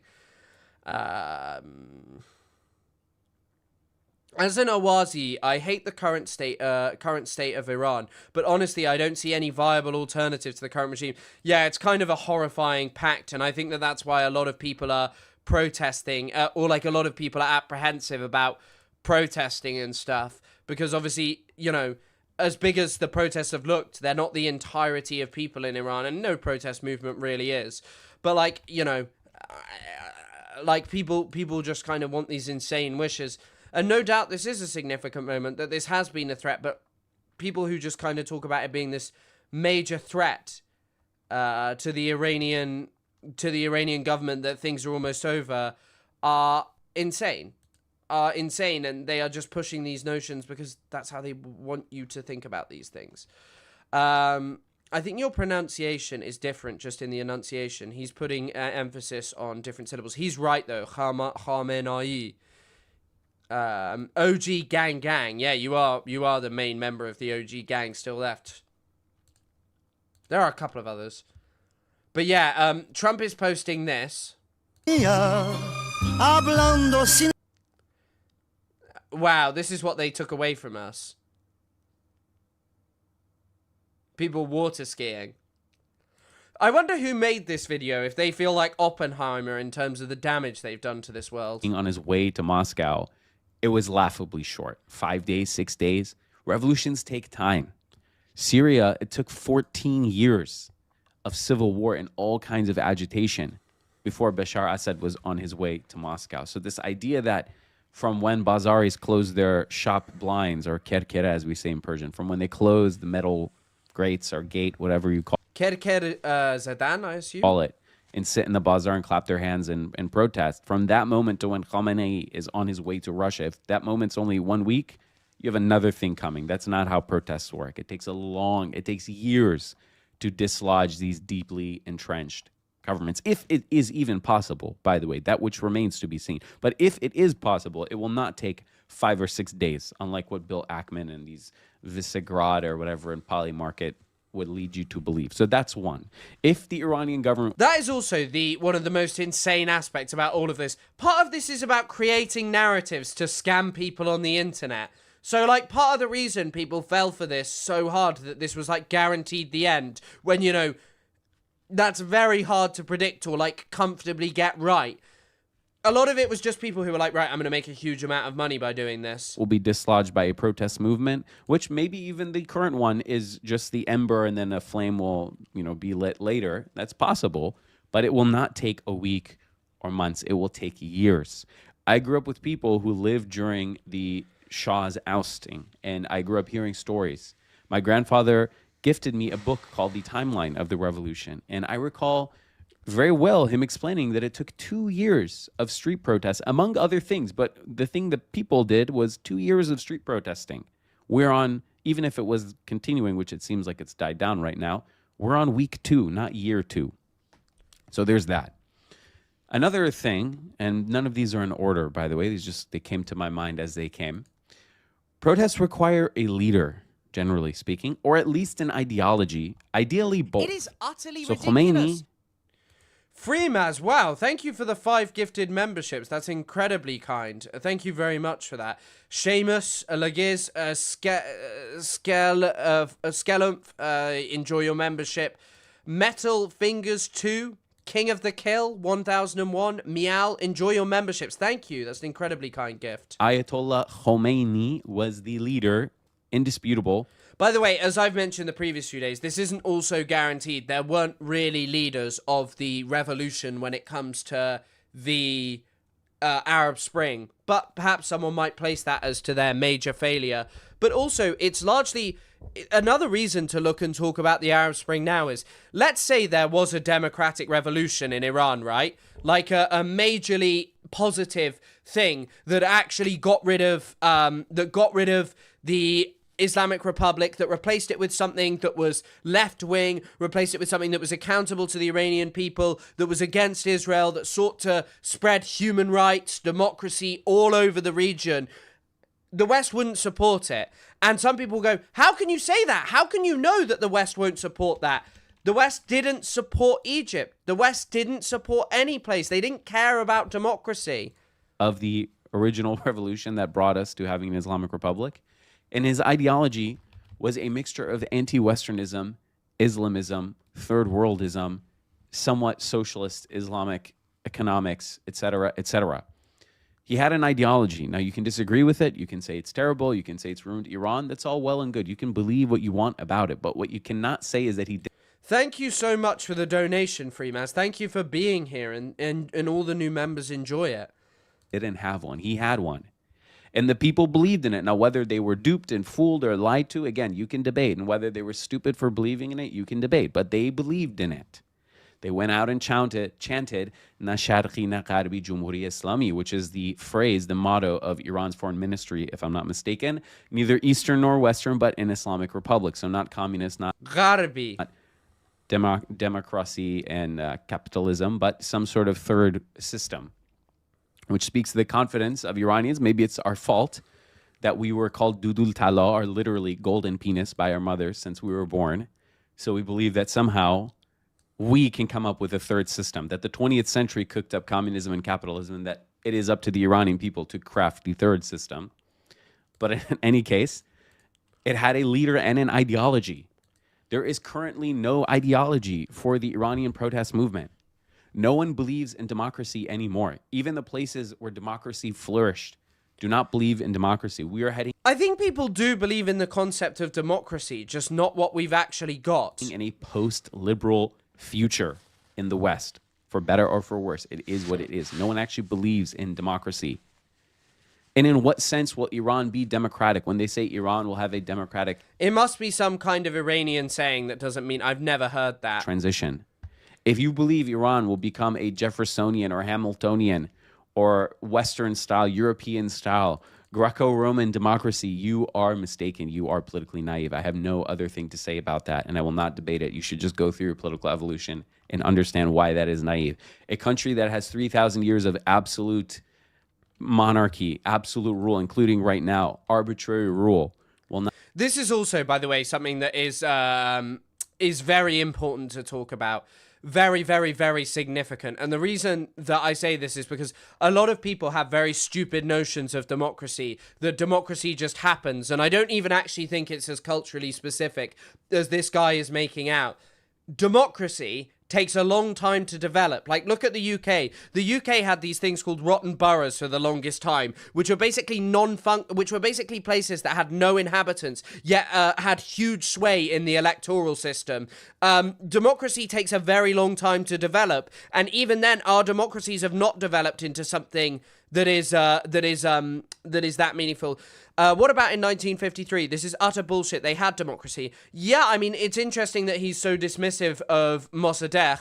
Mossadegh was a Democrat. Mossadegh was someone who believes strongly in this. Fawaz Gerges's book is very heavily interested in that kind of stuff and what the actual beliefs of Mossadegh were, if you want to read into that. However, Mossadegh was thrown in jail. Mossadegh died and is gone now, so yeah. Not immediately transition to... Shahzadeh is insane a lot of the time, but it's still... Yeah, I don't think everything I like about this guy. I just found this ideology interesting. The third system, Kirkism. You're right about that, actually, Marcus. I'd never considered that. What if we all just worship Charlie Kirk as a leader from beyond, as a kind of religious figure? If he was still alive, he would... he would be supporting this. A parliamentary-based absolute democracy or a limited democracy or whatever, with all of its religious and sectarian difficulties, with a population that don't really even fully believe in that notion to begin with. This is another Western hubris. We think that everyone will just believe in the way the world, our way of how the world should work. And obviously that's not the case. The Chinese don't have that. Why should Iranians have that necessarily? Now, if Iranians want it, good for them. I'm not here to tell them what to do. But if you believe that that's the immediate, obvious outcome, you are wrong. So there's that. There's no ideology. And there also is no leader. And I'll explain why. You might think there is. There isn't. Do you know one of the craziest things I've ever seen Iranians do? We had this Iranian lecturer, and he would drink tea like that, and he would have sugar, right? Not so crazy so far, except... he would throw the sugar cube in his mouth and then drink the tea. He did it over and over again. Someone counted that he had 16 sugars with a cup of tea. It is utterly ridiculous. Provender, thanks for fucking hell, 8 months. Jesus Christ, that is unbelievable that you've been here that long. Amazing. Thank you for supporting. If anyone's learning a lot you never knew about until now. Now, me too. Solidarity post. Also, big thanks to non-Western chatters for contributions. Yeah, I mean, always interesting to hear from non-Western contributors as always, and people from different spaces. And I like hearing all your opinions. It's very interesting and exciting, and I'm very grateful that you've been here for 8 months. You're heading towards the Golden Labubu, which is at the year. This is how you know I'm Iranian, for those who say... We do that in Turkey. We used to drink tea like that. Nah, only an Iranian can have like 16 sugars. Yeah, I'm not. Look at... that is diabetes maxing, unfortunately. I hope the guy's okay. He was lovely. This tea. Who but an Iranian would drink their tea so light? Anyway. Reza Pahlavi is not a serious leader. You can look up his statements. I won't even bother to edit them or paste them under this. He has several statements where he explicitly says, I will not sacrifice my life and my freedom for this cause. I will not live in Iran. I will not be... It is genuinely so funny that there are so many people who make out as if Iranians are yearning for this guy. Like, I think this guy is more tapped into a sentiment of Iranians as someone who's lived there than the vast majority of idiots on the internet who tell you that Pahlavi is coming and the IRGC is over. An absolute monarch. Reza Pahlavi is not a leader in any serious sense. He doesn't display the qualities of a leader. He doesn't... Also, Channel 4 News, Matt Fry was very hot on this. He was basically like... during the he was like, oh, I spoke to huge amounts of Iranians, none of them enjoyed being bombed by Israel. Why do you keep on telling everyone that that Israel and America should just bomb Iran and that everything will be completely fine? Like, it's not real. It's not something that Iranians actually want. And this notion that it will save Iran is really hard to understand or think is actually of any meaning. The only argument that I've seen that's interesting is that Israel and America have been intentionally inflating the notion that Mossad is heavily influencing these protests so as to encourage the Iranian government to engage in a stronger crackdown. a bit of a conspiracy theory, but it remains to be seen. Inspire confidence. He doesn't. But like, yeah, Matt Fry's an interesting guy. He's not perfect, and he works for, you know, an establishment kind of mainstream media organization. One that I must say has actually done better reporting than the BBC on Palestine and stuff. However, he was literally just like, yeah, I spoke to tons of Iranians and none of them were just like, we beg you to bomb us. It's not serious. It's not real. Too many people live on, I mean, you've seen this over the last few years. Too many people live in fantasies about Palestine and all of this stuff that like Israel is actually good and moral. Even people in this world can watch Israel blow tens of thousands of Palestinians to pieces and tell you with a straight face that Palestinians just need to try peaceful protesting and that they are the real serious victims of anti-Semitism. Have the Farra-i-Zadi. The Chinese have their mandate of heaven. Persians believe in Farra-i-Zadi. And all these diaspora Persians who cry about Reza Pahlavi, they don't even know what that means. I, as someone who spends his life dedicated to what you see behind me, the tradition of Iran, can tell you what Farra-i-Zadi means. Also, once again, I don't think this guy frames himself in any capacity as like a major, amazing analyst. He's just someone who lived there. He is someone who, you know, has an attachment in the sense of like he actually has read this and understand this. It is utterly ridiculous. The people of China yearn for the return of the Manchurian Qing Emperor, Mr. Trump, please give us the safe return of Asin Gioros. Yeah, I mean, a lot of these people do believe this stuff.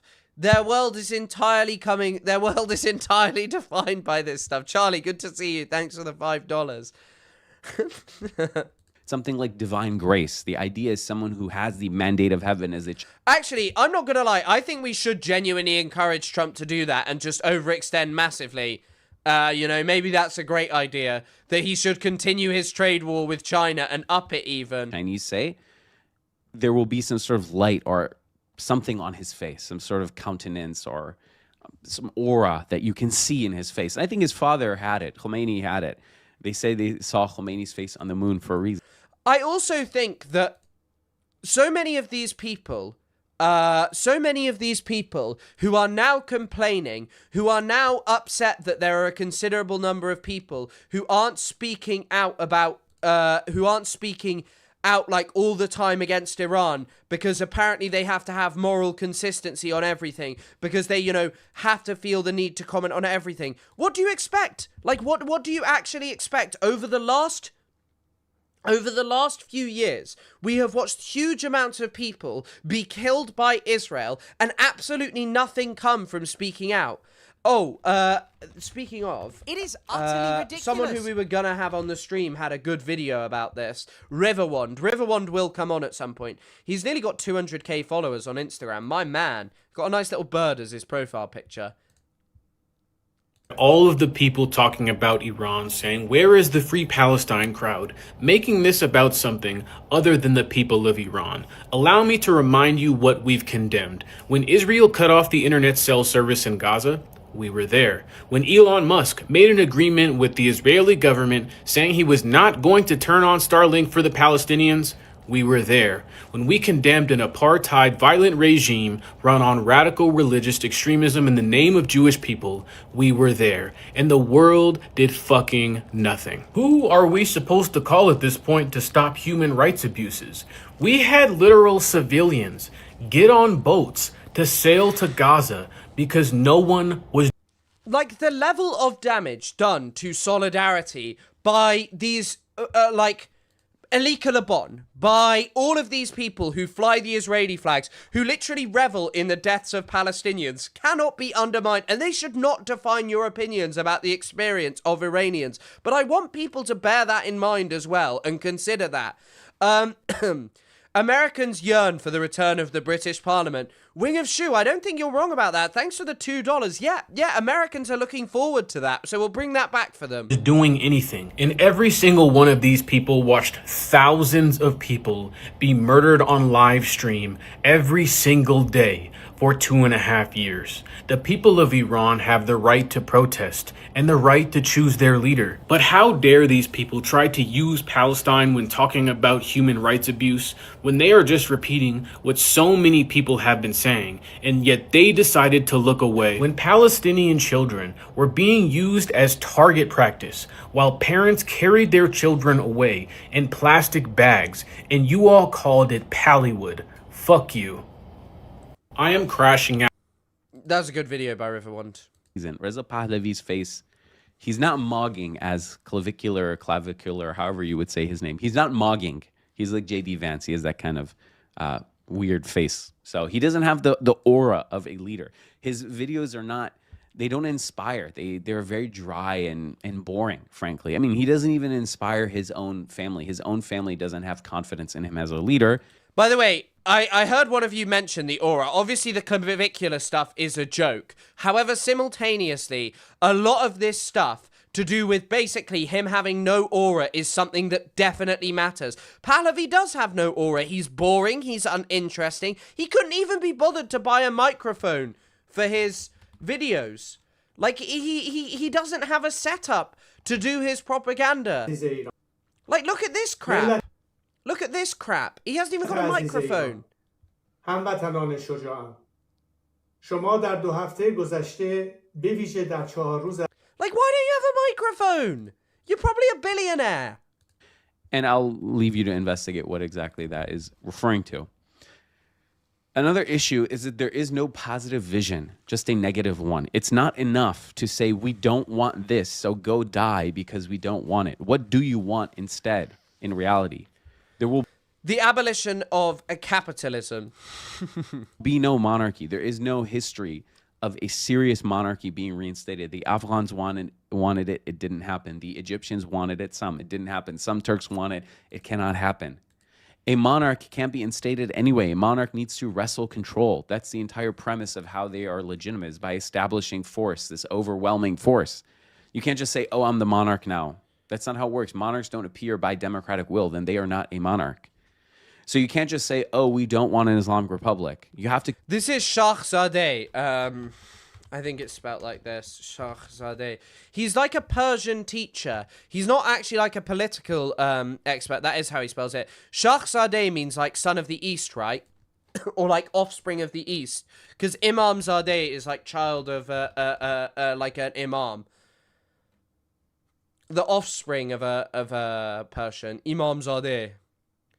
Imam descendant. Convince people of what you want is better. Why would someone go out and eat a bullet and die, God forbid, and be shot by their own state? Why would someone put their life on the line when there are people dying? There are hundreds of bodies piled up now in Khatizak. Why would someone go die for that? You need to convince them of a vision of what the country will look like. Again, Khomeini had a vision. You can hate his vision. You can say it was a lie, but he had a vision that people believed in. He inspired confidence in his ability to basically... I also do think, just on the topic of something he said earlier, he was like, oh, I want personal liberties that America has. And I can imagine for someone who actually like loves and cares about Iran and just wants to live there and like lead, you know, a kind of normalish life without like fear of government interference in most of the things you do, that kind of a romanticized vision where you're not a highly politicized person. You can see where that kind of comes from. My problem lies with the fact that I think that once you are politicized, and as someone who has grown up in Western society and has had the ability to not be affected by all kinds of politics due to my privilege for, you know, most of my life, or like to be affected by oppression, and for all of my life, obviously I'm white and middle class, and, you know, I have a lot of abilities to not experience like bad things.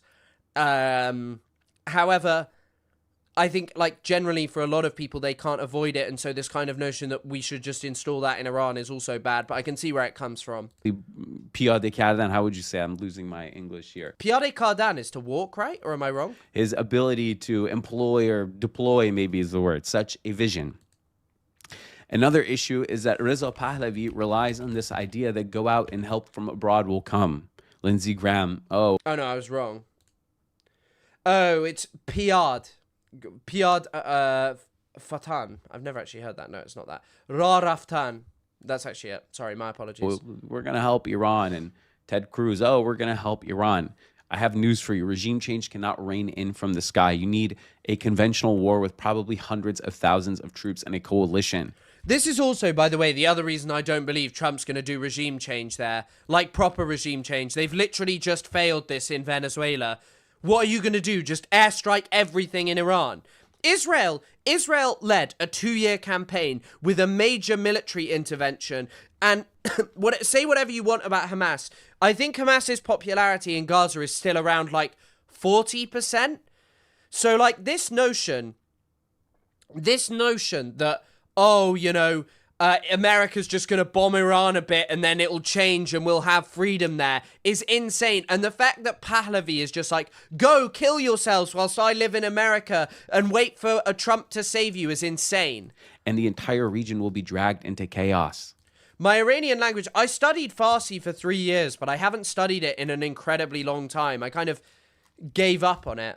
You can't just go and invade Iran without them deploying all their capabilities, without the Gulf states, without Israel being up in flames, without their proxies, which will lose their sponsor, going crazy in various parts of the world.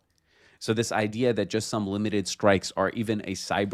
Are there any reputable sources on the death toll? Reuters claims an Iranian official said so, but hasn't provided... No, they haven't. You're right. Reuters hasn't provided anything. But looking at videos of the mosque... of like... places with of places where there are huge amounts of dead people, potentially it could be that high. And the internet's been off for multiple days, so it remains to be seen. It could be higher, could be slightly lower, but we'll see. Attack or dropping Starlink is going to be the foreign help that helps push things in the direction in the favor of the protesters is another joke. It's just not real. If foreign bombs and executions were going to topple the regime, it would have happened during the 12-day war. Right? The Iranian government demonstrated its ability to retaliate and defend itself effectively, so Israel ended the war. 100% this is true, by the way. I see a lot of analysis that, like, Iran was shattered. Iran was still launching strikes after Israel claimed military superiority. They also claimed continually that there were going to be major defections. It didn't happen. If Israel felt that the war could end the regime, they would have kept the war going. They stopped it. So what does that tell you? That's another dead end. Another issue is that people seem to think that the government's fate is just to fall because it's poor or its proxies are lost or because its ideology is hollow. I have news for you. North Korea doesn't have proxies. Cuba doesn't have proxies. Cuba and North Korea's ideology is hollow. They are poor. Governments can just limp on forever, as depressing as that sounds. They don't really need much as long as the people don't rise up. You know, Iranians are poor and they're doing very badly now, there's no doubt, but they do also have phones. They do also have modern amenities, right? Iran is comparatively poorer than it was 5 or 10 years ago, but it's not on the level of a sub-Saharan African country, or it is not even at the level of Cuba, which somehow persists along. So I'm not saying Iranians aren't miserable, right? Well, also, the other thing is Trump is not gonna invade. Trump is not gonna invade. Like, he's not. Trump, as I said, like swift, quick things to actually try and win, win support. Invading Iran will be incredibly unpopular because it is a difficult country to invade, and you can't... They said, by the way, oh, we're gonna take out Saddam Hussein and Iraq will fall. They did that and nothing happened. Nothing happened. But yeah, as I said, I don't necessarily agree with everything that this guy because everything that he's saying. It's still very interesting. But no, it is an internet like blackout. It's been shut down by the Iranian government intentionally. No, they definitely are, but they're not literally hungry to the point where they have nothing left to lose. They still do have something to lose. Some, again, wish casting was saying they're so hungry. But also, even when people are like at the point of entirely with nothing to lose, that doesn't guarantee the success of like revolution at establishing something meaningful and like positive in the vision of like these liberals that they have. Like, how do you think the Houthis came to power? They came out of like a protest that led to the collapse of the Saleh regime, the previous regime that existed there. But yeah, they have nothing left to lose. They're willing to go die. Well, that proves... Invade, no. Fund and support Israel as they go on a terror rampage. You bet. Even Israel's terror rampage, what's it going to do? Iran can hit Israel. Iran can cause problems. And as Iran is pushed closer and closer to a situation of being like, you know, threatened with actual fall, I'm sure that, you know, maybe they don't have something quite as like strong or significant in the case of like the pager operation, but I'm sure that Iran have some things lined up that could be, you know, like a final death knell situation where they really feel like the end is coming and they're just like, okay, well, we'll do this. And so for Israel, it isn't quite as simple. They can hit it. We saw them hit central areas in Israel. Like, deny it all you want. Pretend, and I know most of you wouldn't, but sit there and pretend that Israel survived everything. Israel got hit. Itself false because the protests wound down when the stakes were raised by the government, when they said, okay, now we're shooting for real, which is, again, is not acceptable. Sorry, bless me. By my standard. I'm speaking as an American here who believes in values of freedom, democracy, etc. But for average Iranians, their life is still not bad enough. Ofiye boshe in Farsi. And even if it was that bad, you can still repress it because, again, look at Cuba, look at North Korea. Governments can just persist indefinitely in a state of repression. And even if they don't persist indefinitely, even if they crash, that is not a good outcome to hope for, right? It's not good to say, oh, it can be like Iraq, where we sanction and isolate them indefinitely until they just collapse and implode. That is not.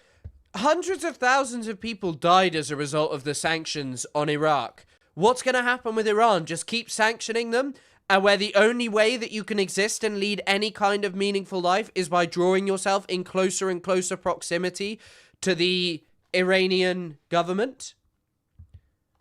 You know? Like, it won't work. It won't work, but yet people are going to believe it. People are going to believe it because some British Iranian comedian went on the news and told them. A good outcome. Another issue is that religious people will be more motivated than secular people. This is just universally true. Religious people in Iran who support the government are more motivated, have more of a sense of confidence in themselves, in their beliefs, in their correctness. They have more fire in their bellies than people who don't believe in anything. And this goes to part of the confidence crisis or the decline of the West or whatever you want to call it, where secular people don't believe in life. They don't believe in a future. I remember years ago, there was a list of the most common names in Iran, and secular Iranians were mad because you didn't see any Kurosh and etc. These westernized Iranian names, or not westernized, I should say. They're names that... Like, a lot of these people who talk about Iran on the internet in the diaspora live in a total fantasy world. They genuinely do. They live in this insane world in which they like believe that Islam is something that is totally unnatural to Iran. It's not true. Westernized Iranians give their kids, but they come from books like the Shahnameh, from the pre-Islamic tradition. Sohrab and Kurosh, you didn't see those names. You saw Ali Reza and Fatima and Zainab and these types of religious names because religious Iranians have more kids. And they believe in the future of Iran. They believe in staying in Iran no matter what. They don't have anywhere to go. If you're a religious Iranian, where do you go? Iraq? Lebanon? I mean, forget it. They're not going anywhere. Whereas secular Iranians, they don't believe in the afterlife. If a religious person dies, they believe they go to heaven. If a secular person dies, they believe nothing happens.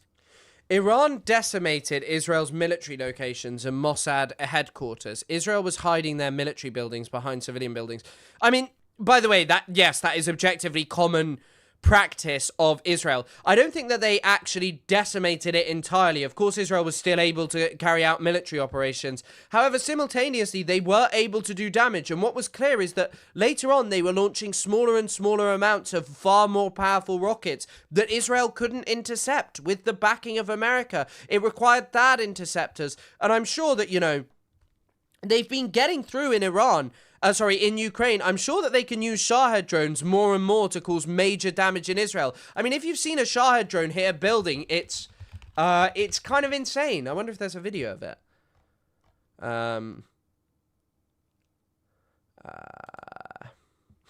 Sorry, actually, all I'm getting is a Shahed drone is the big drone in the middle. So America has posted, give the enemy nightmares.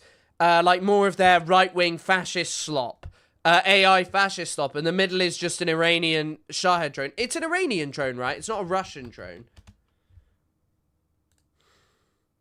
Yeah, they are an Iranian drone. They're manufactured in both Iran and Russia, with the Russian building upon Iranian... Oh, okay, that might be why they're more effective. I don't know. that Iran has more capacity. But thank you for the $5, Wings of Shoe. And furthermore, they'll just leave. They'll go live in the West like many of us have. They'll just come and live in the West, and they won't love the fact that they're not in their homeland, but they can live. Whereas Iranians or religious believe. Yeah, I'm not also, some of you have been mentioning this. I'm not so sure I believe in like entirely in the notion that Islamic people or like religious people tend to have more of a fire in their bellies for this. I guess he's trying to draw on the example of 79 and how much further there was for it, but They have nowhere to go. People who are motivated by religion will always, whether it's a good thing or a bad thing, right? You can be a secular Iranian and say, Muhammad Sadi wrote that the smell of poop will overpower the smell of musk. I agree, that's true. Maybe that's the case. But they're still overpowering the secular people, and they will continue to do so. Clash Report is reporting from, I haven't seen this anywhere. Trump, when asked about help on the way to Iran, says, "You are going to find out." Remember, these are people who fought against Iraq in the worst conditions for 8 years. They went into mines. They went into the bullet.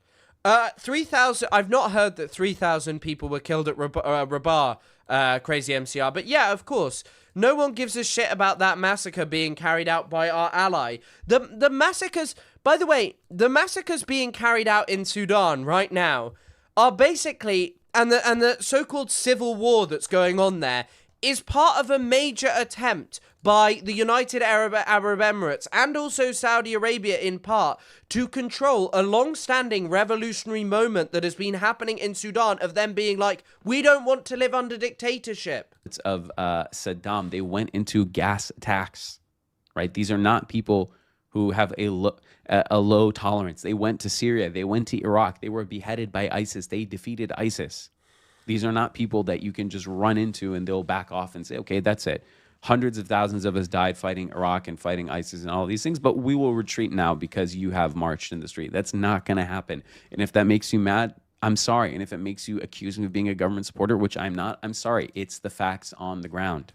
Like the Gulf-backed counter-revolution that our governments are fully in support of, that we are like absolutely in love with, are responsible for way more killings. Thoughts on UAE leaving Somalia? I was going to talk about it in a bit. Maybe I will. One thing I will say, though, is that Trump has given them a boon, which would suggest that, you know, maybe a lot of this is not as significant as people would imagine, because the Trump administration has designated the Muslim Brotherhood branches in Lebanon, Jordan, and Egypt as terrorist organizations. This person repeated themselves, but that's from the AP. Pretty significant, and that is exactly what the United Arab Emirates would have wanted. Saudi Arabia gives less of a shit. But yeah, counter-revolutionary forces and mass killing exists everywhere. In Yemen, hundreds of thousands of people were killed by one of our closest allies, who is literally more of a fundamentalist theocracy than Iran is. Hundreds of thousands of people were killed by, like, their counter-revolutionary efforts in Yemen, but no one gives a shit because, you know, J.K. Rowling didn't say that they're Gryffindors and because they're big bad Islamists ruled over by the Houthis and paid for by Iran.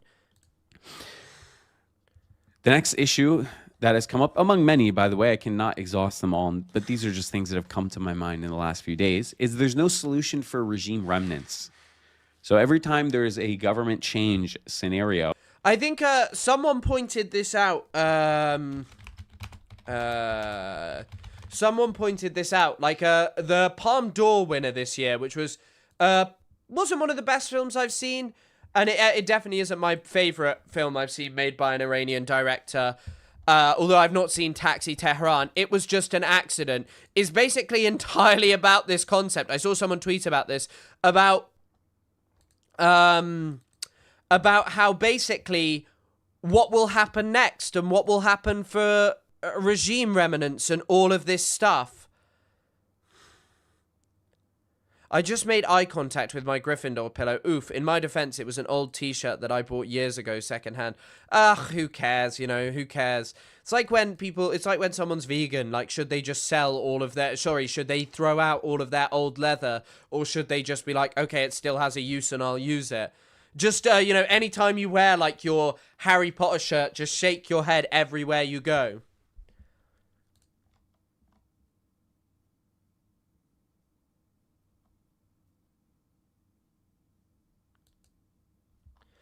But yeah, this film is literally about how you'll deal with it, and I'd recommend going to see it. It's not a bad film at all. Oh, you need to do something with the previous people. I think a good model is South Africa's Peace and Reconciliation Commission, where you come forward and you say, look, these are the awful things that... This is also, by the way, I've liked some of this video, and I do like some of this video, and I like how level-headed a lot of his analysis is versus, you know, a lot of people that you see. But this is also where some of the, like, foolishness kind of lies, because obviously South Africa didn't fix its problems through these kind of things. They did. I'm sorry. You have a window to come and apologize in some sort of just system of semi-forgiveness, and then some punishments for the worst people will be done, and then the society will just move on. You can't have a situation where every regime remnant will be punished. The Iranians who go out and chant Emsal Salehune, this year is the year of blood, or when they write the names of Emsal Salehune, Emsal this year, Saleh the year of, Khune must be blood. mullahs on power Tita Bar, what is it, like the street lamps? Yeah, the power poles in the street. Tita. Brat, thanks for the 5 gifted. It is utterly ridiculous. What an incredibly kind donation. Wings of Shu, enjoy it. Nekaruke, enjoy it. TS4639, enjoy your membership. Groove Tumbleweed, enjoy. Thank you for the incredibly kind gifts. Thank you for supporting and making this possible. And poor Radical Caffeine, you'll probably get it before Elab. I just feel sorry. Elab is never getting this gifted membership. I can even gift them occasionally. Like I can gift memberships to people. Per month, I can gift 10 memberships, which don't go into the membership count. By the way, if some of you are like, oh, why is the membership count not going up? It's because of some stupid glitch that the idiot that Henry is needs to work out how to fix. Only kidding, Henry. I've been trying to work out. I don't think there is actually a way. But anyway, the number of memberships is actually standing at like 76, I think, or 75, which is incredibly kind. And thank you once again. Like, memberships and all of this stuff, like... I think about this. A lot of like podcasts that I love, like The Dig, talk about this. Like, you know, I never demand that any of you donate anything to that effect. And I will, for as long as it is possible to sustain this, which I think it is, you know, especially with like this audience is growing, it's getting bigger. But what I'll say is that like, and also through the podcast. But what I'll say is it like crowdfunding helps to keep all of this like, you know, not paywalled and not having to do paywalled streams. The only thing that will start from next month is... it is utterly ridiculous. The only thing that's going to start from next month is much more like maybe like a members only chat stream where we're doing something more fun and all of this stuff.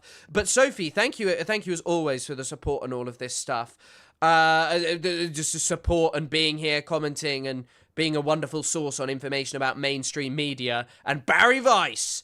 But I was, every time that anyone gifts a membership, I sit there and eagerly look to see whether any of it is going anywhere near Elab, and it never is.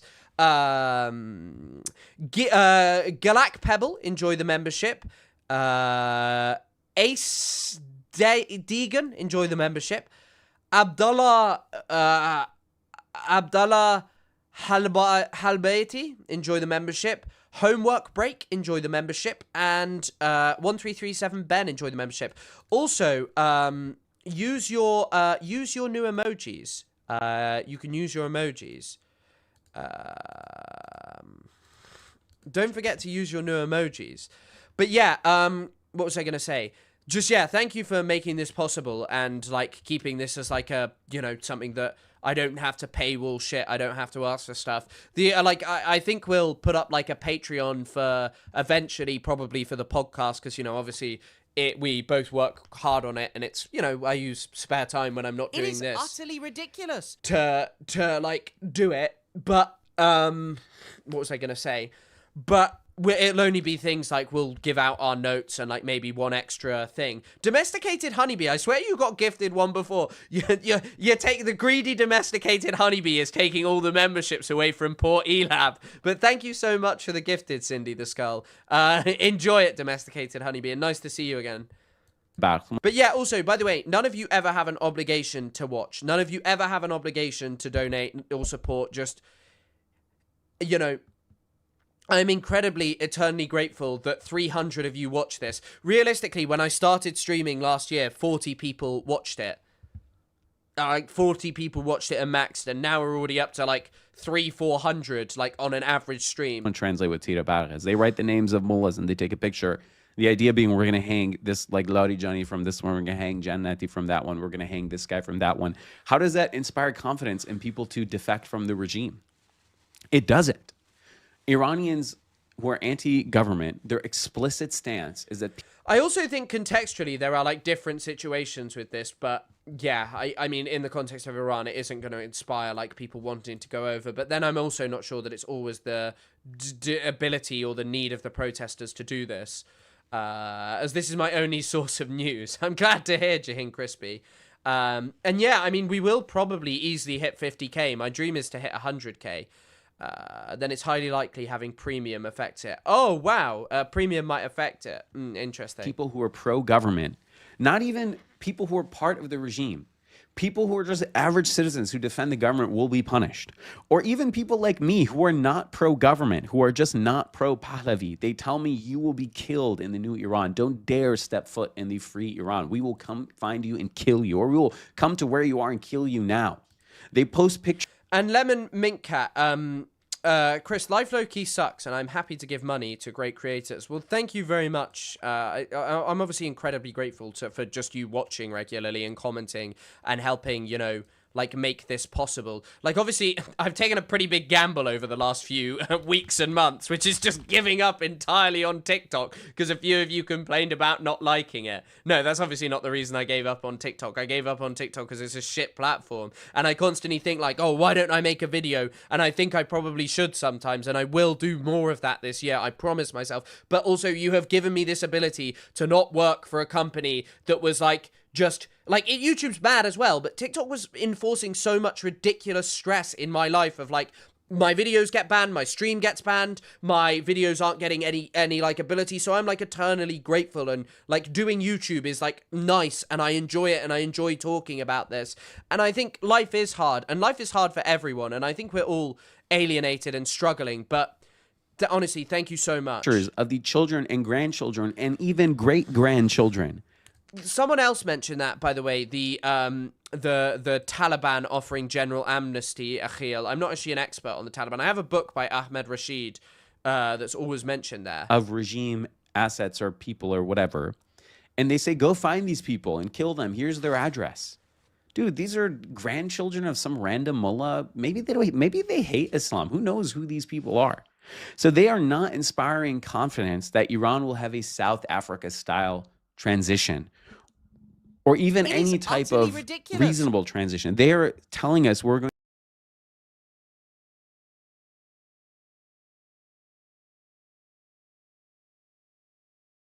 to have some sort of de-Baathification situation in Iran, where everyone is purged and punished. And then what happened in Iraq when you de-Baathified the Sunnis? They became ISIS, some of them.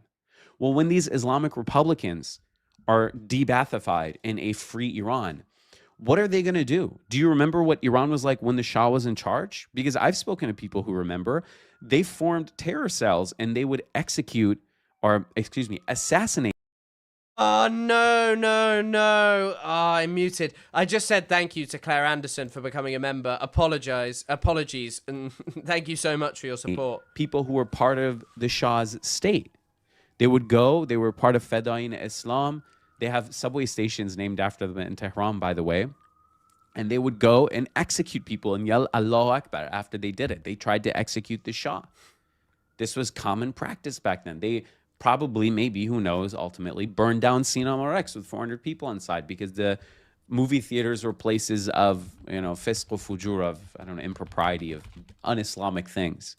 So do you think that you will have a... I've never heard about the Cinema Rex fire. Shows you that I'm not... By the way, I'm in no way an Iran expert. I've written a couple of essays about it, but like that was years ago. I haven't really been studying it. She was talking about this though, the Cinema Rex fire in Abadan in Iran. Atesh Suzi Cinema Rex Abadan. Rax. Very interesting. situation. Yeah, that really is a throwback, muting myself. Jesus. Where 20% of the population is punished or is shamed or sent to jail, and that there will be no backlash, that these people who've spent 40, 50 years fighting and being armed and being in paramilitary groups will just ride off into the darkness? No, of course not. There is no serious solution for how to deal with a regime remnant in a post-Islamic Republic scenario. These people are not serious about it. When they say this is the year of blood, we're going to hang you all, we're going to kill you all, that's why no one's defected, by the way. How did Syria fall? They had defections. How did Egypt succeed in its revolutions? The only part of his analysis, which may be wrong, although I haven't seen brilliant amounts on this, apparently one of the major reasons that there were huge defections in Syria was in part because people were just so economically stressed by the situation. Its leaders were turned in by other people who were higher ups. Reza Pahlavi created his stupid app with a QR code and claimed 50,000 regime people had signed up to be defectors. Oh, thanks for the stream. Thanks for being here, Radical Caffeine. چی شد رضا جون؟ اون 50,000 تا کجان که مردم بیچاره داشتن پر میشدن؟ چرا اونا نیومدن بیرون؟ Reza June, what happened to those 50,000 people when those poor Iranians were getting shot in the street? How come those 50,000 didn't come out? Because they don't exist. It's an AI movement. It's a Twitter. This is, by the way, also, Twitter has never been more perverse than it is right now. That it is entirely just, this is just entirely like something that is just based on the whims and wills of what Elon Musk is interested in that week. Like, sorry, when you sit there and act as if the major revolution is coming, don't overstate it. Be frank, be truthful. And I don't mind Iranians doing this. I mind much more all of these people who've never lived in Iran on the internet who post like this. Apparently also Steve Witkoff met with Reza Pahlavi over the weekend, and this is announced by Axios, so that is probably something that Trump intentionally wants announced. So remains to be seen, because Trump is apparently talking about his desire to intervene more and more. Movement. The attacks Trump was supposed to do are AI and Twitter. The supporters that Reza Pahlavi had were AI and Twitter. It's all AI. It's all fake. Where are those 50,000? No one is going to defect and break ranks because there is no future for them in an Iran that is freed. When Iran changes regime, if it ever does, there will be no future for regime remnants. They can't say, oh, I was some... It's like this, Elon took over. Yeah, I mean, Twitter's always had its problems, and the internet has its problems around faux narratives. But I think that the thing that makes Twitter even more perverse and even more bizarre is that it is just literally the whims and wills of Elon Musk. Like, if you went on Twitter and you used it to try and understand UK politics, you would probably think this guy, Rupert Lowe, is the Prime Minister, because everything he says and does is just boosted by Elon Musk. Like, Elon Musk loves this guy. He's literally told people, no, this guy's better than Nigel Farage. Nigel Farage, objectively, is more popular than Rupert Lowe. But on the internet, Rupert Lowe is more popular because Elon Musk has decided it. Technocrat, I was some bureaucrat, I didn't do anything wrong, can I just stay in my position? They don't believe in the... Reza Pahlavi probably told Trump, he was like, I am Shah of Iran. When I am Shah of Iran, we will have the biggest party in Iran. We will have a big party for Trump in ballroom. Magnanimity of Pahlavists or whatever. And frankly, it's because they also didn't have that magnanimity, right? When the Shah's regime changed, a lot of random poor people's lives were ruined. So they also expect that to happen to them. And you can say it's a two-way problem, right? It's not just the Pahlavist problem, but they did something like that, so they fear it being done to them. That also speaks to a greater problem in Iranian culture, by the way, that we prioritize our feelings of revenge or personal satisfaction over the country being a better place. So if it meant that I had to withhold my sense of justice for the sake of moving on and building a better Iran, I would do that. But the other people don't want to do that. So then they won't defect, and then there will be no collapse of the government, which is, by the way, the only realistic way that the government will fall, is that there will be internal defections. Otherwise, there's not going to be a large-scale invasion. I am really interested that I haven't seen many people, and it probably shows how much of a lack of literacy there is really on the Arab Spring, that most people just think it's like internet revolution. And but like no people have really, and I'm sure that there are analysts doing this, by the way, but have, like, spoken about Khamenei's age. Like, Khamenei's age is a massive problem and the succession thing will probably cause problems is in who comes next. Why'd you give him the same voice as your Elika voice? Because it's just like a funny caricature of vaguely what Iranians sound like, you know? And airstrikes are not going to destroy the government. And street protests of an unarmed populace that has less and less appetite for street protests is not going to do it. Really, the only chance that they have is for defections to happen. And there is no confidence inspired in anyone who would defect. Number 8 is that there is no test case for a regime change or revolution in the region. Egypt had that whole internal reshuffling.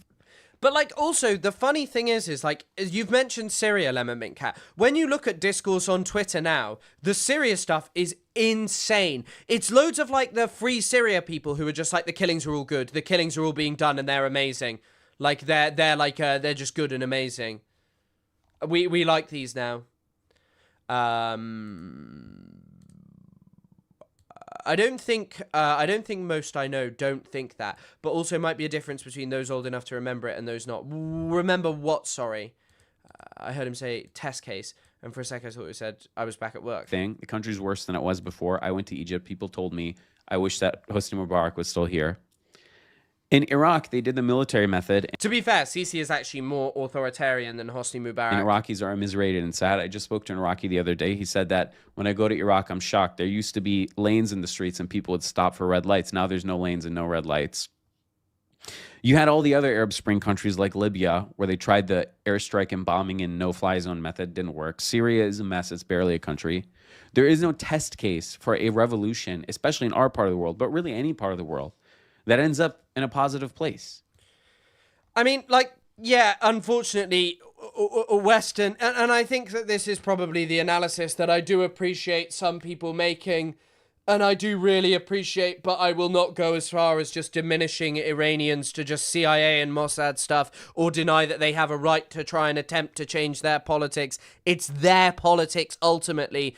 However, simultaneously, it always makes you fearful because we live in this world where actual positive, meaningful change that is accountable to the people, where they get to make their own decisions that are in line with their culture, politics, and history is just fundamentally not allowed. Like, and once again, he kind of misses out because the UAE are like, they heavily interfered in Egyptian politics. And the reason that Egypt has a dictatorship still is because it's funded by the UAE and the West. And people would never appreciate that because, you know, we can dislike Iran because it's simple and they bad because, you know, they're backed by, because they're not us.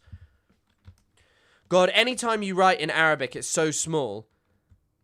Tarif, Tekalim, Arabi, والی فارسی بس ببخشید اما من نمیفهمم. تعرف is تعرف question if I remember. تعرف تکلم عربی والا فارس بس من نمیفهمم ببخشید. Let me actually translate that because I want to see how far off I was. Even Ukraine, you could say. They had their color revolution, their Euromaidan thing, and they were moving towards the... Do you know how to speak? ببخشید. من فقط یک کمی فارسی صحبت میکنم. The West. And I thought I was like, is Ta'aref question? Ta'aref.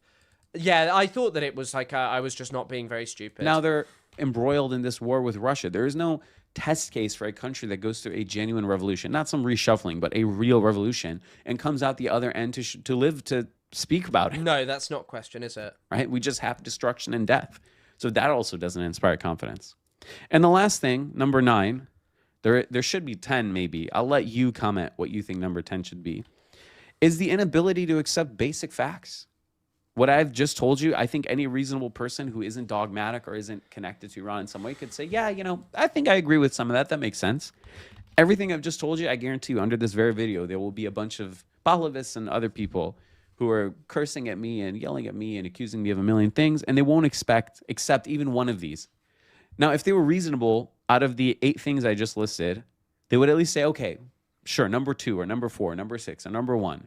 That's reasonable, even if all the other ones are wrong, right? It would be rare to listen to 10 of these or 8 of these or whatever. And for a reasonable person to say all. Also, by the way, truly amazing how quickly, like, the UK can summon a country's foreign ambassadors and for them to be filmed by mainstream media. And yet the people who support that project, the people who post about it on the internet, still claim nothing is done about our cause. Has Syed Ali Musavi has been summoned. arrived at the Foreign And we've got Sky filming him. This would never fucking happen for the Israelis. Office.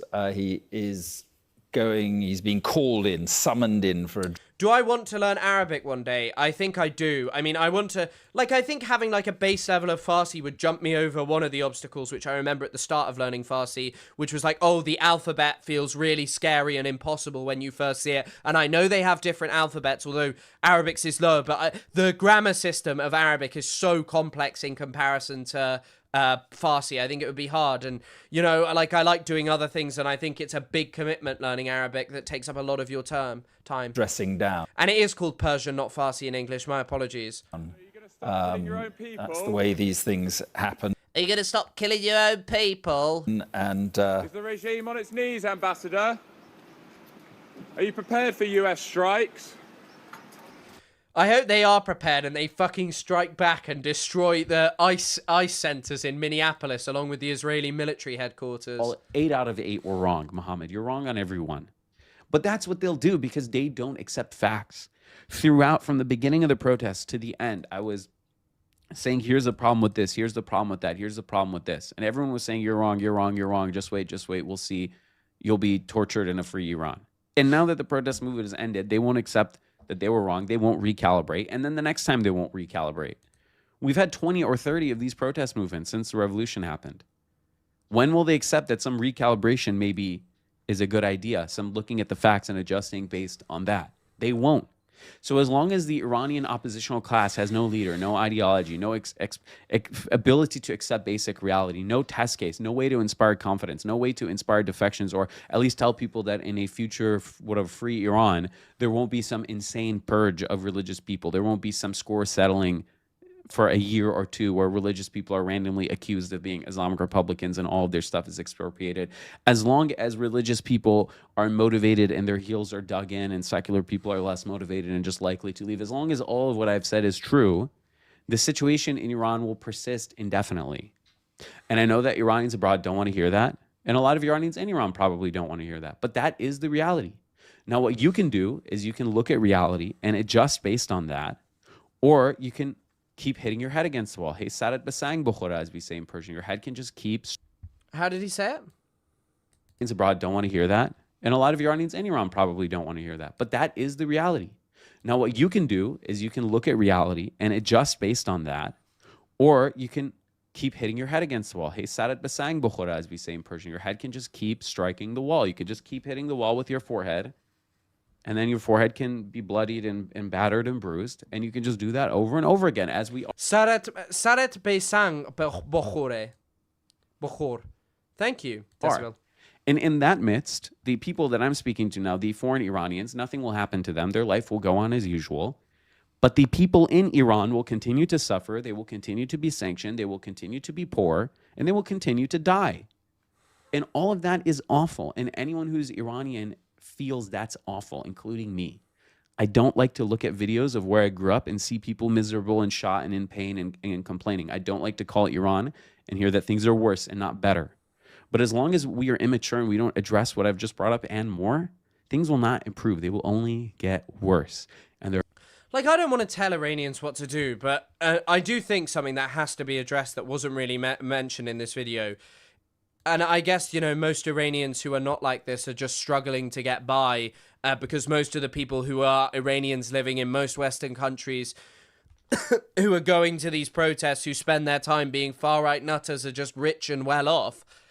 Like, the major thing is that a lot of these people are just really repugnant, and they are repellent, and they are celebrants of Israel's extermination of Palestinians because they think that that makes them white and acceptable, and it's despicable, and it is really damaging to solidarity with the Iranian cause amongst leftists. Like, as I said, people like Ali Colabon are causing major issues, you know. There are many countries in the global south where that is the case. There are more examples of places getting worse than places getting better. China? Wait. Actually, sorry, to go back. He was complaining about revolutions and such. China? Things got better in China for everyone. China became amazing. The Iranian. We have more third world failure stories. Of course, there was a lot of death on the path to that. But right now, China is a story of like major success Than third world success stories. For every Dubai and Singapore, there are more Irans and Iraqs and Cubas. That's how I see things. If you disagree, let me know. If you're respectful, disagreeer, I'm happy to see. Like, I would definitely... If you have anything I missed, please add it. Like, I would not agree with everything that he said here. I would not agree with everything he said here. But it is still one of the most balanced and interesting videos that is worth, like, talking about. And once again, it's one of the reasons that I don't just watch videos about, like, that are like really good. That are just like I entirely agree with. Sorry, I just want to show you who the BBC thinks is a brilliant source to bring on to talk about Iran. A guy who is Iranian but has never, ever lived there. Right now, they're not going to stop. Ahmed, with its vast reserves of oil, this ought to be a very rich country. Where has all that money gone? That's a very loaded question. I mean, if you look at, I did the Saudi Arabian Riyadh Comedy Festival recently to so much criticism, and people say, what are you doing?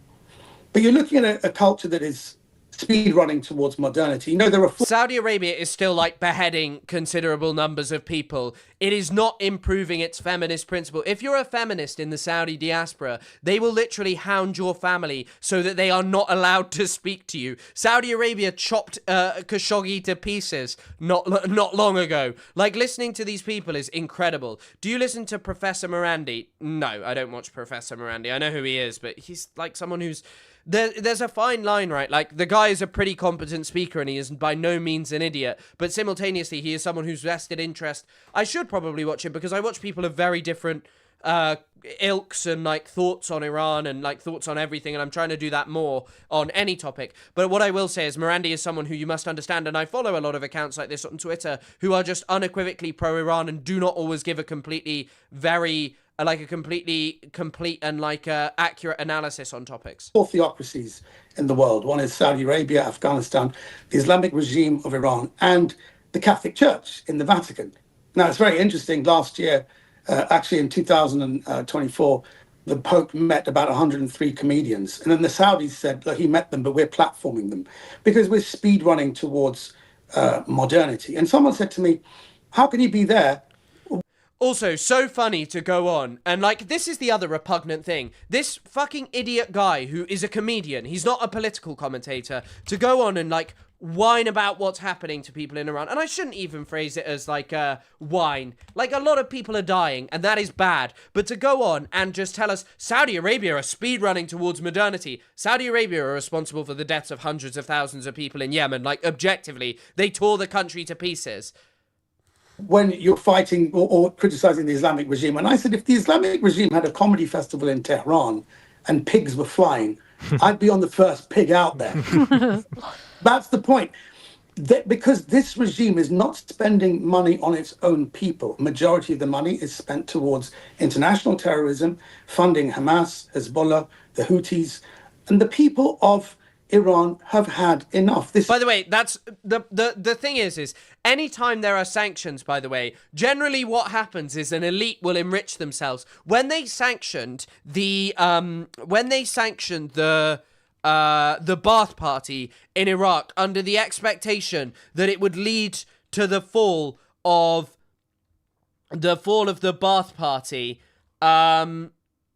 that it would lead to the fall of the Ba'ath Party. It actually led to people being more reliant on the Ba'ath Party. One of the biggest oil-rich countries we have ever seen. And the thing is, they buddied up with Venezuela. This is something people didn't know. I saw Tom Tugendhat on with Andrew Marr, and Andrew Marr had no idea. When he was saying, why isn't Trump helping out? And he said, they are. Trump is. By taking out Maduro, he's helping the people of Iran. He goes, wait, sorry, what's the connection? Which was a kind of total dereliction of his duties. He should really know that Iran and Venezuela are completely connected. Iran is providing... The most exports to China. this is kind of interesting. Wait, so, like, I know people say this, but, like, they weren't even on the most exports, Iran's exports. Iran imports from Venezuela. I have no doubt that there are connections between the country, but let's have a look. Oh my god. Like, Iran's imports from Venezuela are apparently 700k, 17.1 million. The number's fallen massively. Like, I'm sorry, why do you just have some comedian on there who doesn't know anything about what he's talking about and have him on as like, the regime is going to fall in days? Like, this is not serious. This is just someone who's an idiot who has a connection to Iran and has never lived there. Bring on Shahzadeh. Bring on one of these people. Shahzadeh is not someone who is going to give you some account of Iran that is like, I'm glory to the IRGC. But yeah.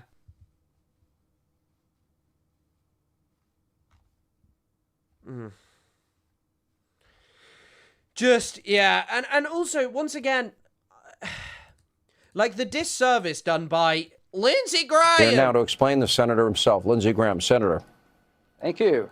Thank you. I'm looking for Iran to be bombed and to take out their internet capacities because they are always hacking my Grindr, and I've always got to be careful that there is not some Iranian agent on my Grindr. I am tired of it. Number one, Ken Martin is a worthless piece of crap. Can you imagine this guy fighting for freedom? To compare President Trump and the Trump regime to the... Trump has fought for my freedom to use Grindr, and that is something that you have to understand.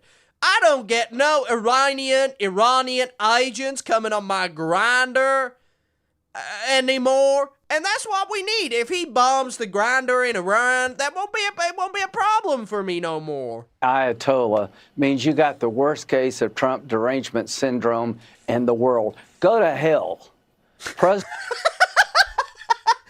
to hell. President Trump is standing with people demanding their freedom. Why are these people in the streets this long? They believe Trump has their back. President Trump said, if they come after you, they got to go through me. If you thought Afghanistan was a debacle, it was. The only thing worse would be to entice people out into the streets against a brutal dictator and pull the plug on them. To anybody at the White House who thinks that Ayatollah would honor a deal to give up his nuclear ambition, you're a fool. Donald Trump is not a fool. These people are out in the streets because they believe in Trump. He's the first... Jesus Christ. Like, just that this being real, that this being, like, someone in the American government who thinks that everyone in Iran is, you know, maybe out on the street because they love Trump is... I like this. I like the level of audacity to say this shit. President since 1979 to pick the people over the Ayatollah. And the leader of the Democratic Party, you're sick, pal. Where are the Democrats? You cheer on Hamas, who wants to kill the Jews. Now you got people in Iran, like the Crown Prince, Sorry, who want to be... I was just checking because I saw the numbers gone down. I realized why. Be our friend, but kill the Jews. Now you got people in Iran, like the Crown Prince, who want to be our friend. But because it may... He really wants to be my friend. He's always bothering me on the damn Grindr. Get him out of the country. This guy will not leave me alone on Grindr. My mentions are blown up by this darn Crown Prince. Get him back to Iran. Get him away from me. That's what we need in this country. Happen on Trump's watch. You're belittling the movement. These people are dying by the thousands. We're Americans. You know, if this regime falls, we're safer. We're more prosperous. We'll take down the largest state sponsor of terrorism. Trump is Reagan. He's not Obama. He's not Ken Martin. You know, when Reagan went to the Berlin Wall, he didn't say, do you mind lowering the wall? He said, tear it down. When Trump had to choose between the Ayatollah and the people, he chose the people. The only way to make Iran great again, according to Trump, is for the protesters to prevail. He put a warning to the Ayatollah. If you keep slaughtering these people, I've got their back. I am genuinely amazed that there are so many people that are just like, yeah, I want this. That, like, we want to just watching Venezuela just come over and over, just to Venezuela apparently being ruled by, apparently being ruled by Trump, that they're going to do something different about Iran. But yeah. Oh, and also, I don't mind if people go watch Hassan. It's their choice. I'd like your opinion about the Italian government's stance on all this shit. I'm Frankie's Lounge. I'm sorry, I actually don't know enough about what the Italian government is, but I don't doubt that it's probably not very good. Maybe I'll have a look into that. I haven't seen what they've been up to, but I'd assume bad like the rest of the bad like the rest of Europe, that they're just like now it's time to regime change now and pretending to care about human rights. Make that promise real. No boots on the ground. But this needs to end. And you know what we should do? We should attack the infrastructure that allows the killing to happen. The people in charge of the killing should go. The infrastructure should go. I'm not advocating invading the country, but I am advocating not doing an Afghanistan here. I can tell you, I know Donald Trump pretty well. No, yeah, there will be no boots on the ground. There will be no forever wars. Right. It will be a surgical strike, and it will stop the slaughter, and it will be effective. It's really amazing, because how? It might be a good way to explain it. Attack the infrastructure. What infrastructure? And it needs to happen. Can I just say something? The Crown Prince, I don't know if he needs to be in charge. Let the Iranian people. This is a... Lindsey Graham is not concerned about the Epstein files, bro. You think Epstein would hang around with a sourceless weirdo like this? I mean, of course, everyone who Epstein hung around with was a... Actually, he did hang around with Alan Dershowitz, so maybe that's kind of untrue. Moment. I apologize, Lindsey. You could have been friends with Epstein, maybe. Like the Berlin Wall. Well, he said that to me last week. He said, I don't know, it doesn't have to be me. I just want the people to choose. Yeah, but this is the biggest event in geopolitics since the fall of the Berlin Wall. If we can take the Ayatollah down, who has American blood on his hands, who is the largest... But then you'll just pick someone new. By the way, also, none of these people understand any of this stuff. None of these people understand this major fact of Western liberal democracy is entirely reliant on its enemies. Once they get rid of Iran, they will just ramp up anti-China discourse to an a never-ending point, because there will be no alleged enemies who are going to destroy us in the Middle East. I know there are already China hawks. I know they already exist, but they are going to push up and up and up. That is what it'll be. They will push this civilizational friction that we ostensibly have with China. They will try and force everyone away from trading with China. That'll be, by the way, Trump is probably someone who's like relatively pro-China for one of these hawks. State-sponsored... Or, sorry, someone surrounded by so many hawks. ...terrorism who funds Hamas and Hezbollah, then we'll have a completely new Mideast. The biggest change in the Mideast in 1,000 years. And if anybody thinks you can negotiate with this guy, you literally are a fool. He's a homicidal religious maniac that wants to kill all the Jews, come after us, and purify Islam. President Trump, this is happening because of you. Venezuela is going to be free because of you. Cuba is next because of you. But the biggest prize on your watch is my Grindr account. Is going to be the demise of the Iranian state led by the Ayatollah, a brutal religious Nazi dictator. And a brutal religious Nazi dictator. He's either going to be dead or in Moscow. Stand behind the people, President Trump. Stand up, stand behind him, fulfill your promise, and you'll go down in history, Ronald Reagan plus. Ronald Reagan plus. I'm pretty sure that the Islamic Republic will outlast you, because you are not looking very healthy, Lindsey. For some reason, unfortunately, the USS... By the way, I am more popular than US Senator Lindsey Graham on YouTube. Fuck you, Lindsey. More viewers and more fans than you. The people hate you. But why you got comments off? Lindsey ain't got comments on any of his videos. 505, 550, I think is the exact. Trump is delivering some kind of speech where there's allegedly commentary on Iran, but I don't know. Factories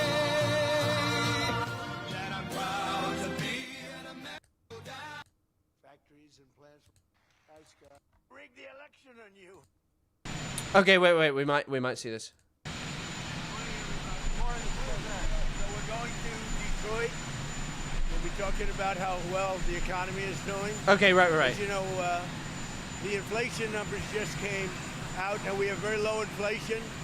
By the way, him also being able to, like, support, like, I'm sure that this is a boon for him, that, like, amongst liberals and people who are uncomfortable saying they support him, this is actually a good thing, like, for him and his kind of support base if he carries out some kind of strike on Iran. So that would give Tulane Powell the chance to give us a nice, beautiful, big rate cut, which would be great for the country, but rates are falling also. And growth is going up.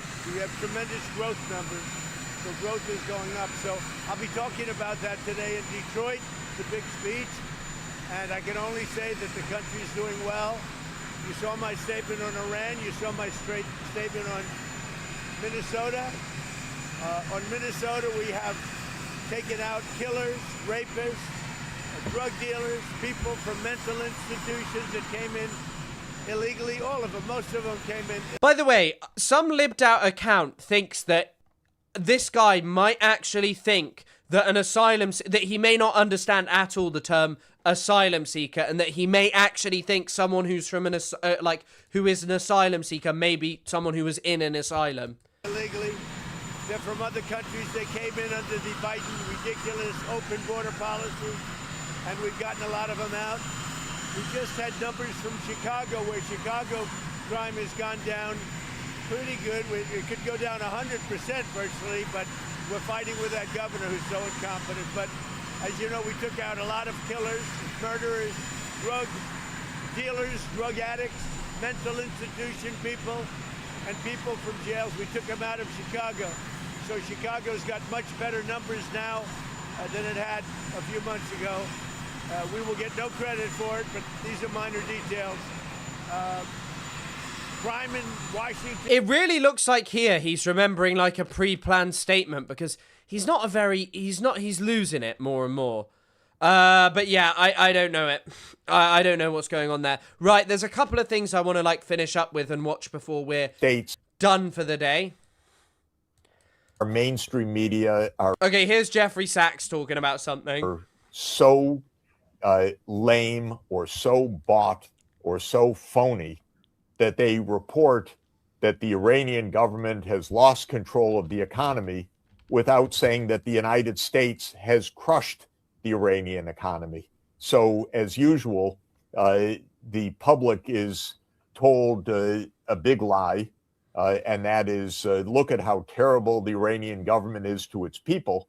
But the whole idea is for the United States and Israel to make life as miserable as possible for the people of Iran, as if this... I do think that this is an interesting thing missing from rhetoric, and perhaps it's missed from mine, and it is a good point to reiterate. Like, the Islamic Republic has done his... have caused major issues themselves, but this is also a worthwhile point. These are things inflicted intentionally on Iranian people by Israel, by America, by the West, because it basically chose a system of government that was not the same as the West. It's not actually the human rights or democracy there, you know? This is a normal thing with the goal of regime change. And if the regime change doesn't work, as the president explains, the United States is ready to intervene militarily. Remember that Trump is basically... oh, can you hear that? Sorry. A handmaiden of the Zionist cause, the Zionist lobby in the United States, the Israeli government, and so he does their bidding. And if the attempt at regime change through maximum pressure, tariffs on countries that trade with Iran, assassinations of Iranians, which has been par for the course, and so forth, doesn't work, I would expect outright attacks by the United States very soon. Yeah, I mean, seemingly, so Trump is releasing more statements. Reporters have asked Trump about his statement saying help is on its way. He said, "You're going to have to figure that one out. I'm sorry." The president is currently in Detroit, Michigan, Trump sounds as though he is, yeah, you don't really need... I can't believe that constitutes like an important update from Sarah Smith. Yes, we can all understand that. Trump says US allies should get out of Iran, says Trump. I think they should get out. It's not a bad idea. This is after he's encouraged Iranians to take over institutions. By the way, though, big history of American presidents telling Middle Easterners engaged in protest movements to go and do something and then betraying them. Bush Sr. did this, by the way. Let's listen to the words of this lady who was at the pro-Iran protests in the UK. This Emily Schrader. I kept calling her Schneider. It's Schrader. She's the one married to Yosef Haddad. President Trump, this video is especially for you and your administration. As you know, we're now more than 3 days into a complete communications blackout inside of Iran. People are unable to contact their loved ones, even emergency services, via phone. It's so funny as well, because this woman is literally a stenographer, a propagandist for Israel when they did this to Gaza. Like, she was massively in favor of it. Or internet. Starlink has been jammed using military-grade jammers. More than 10,000 people have been arrested. Thousands have been slaughtered in the streets by the forces of the Islamic Republic. The regime has also repeatedly stated that they'll begin executions of protesters as early as Wednesday, and some of them may be public. According to sources on the ground who have successfully fled, hospitals have IRGC outside and aren't allowing injured protesters to be treated.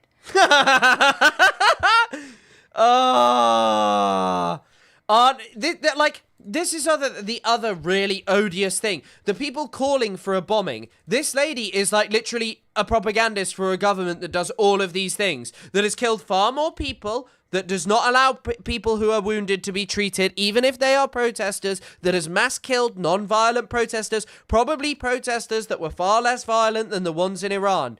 And yet, you know, actually, this is a voice of someone who apparently we need to hear from. Apparently, British Iranians need to be listening to this. Injured protesters to be treated.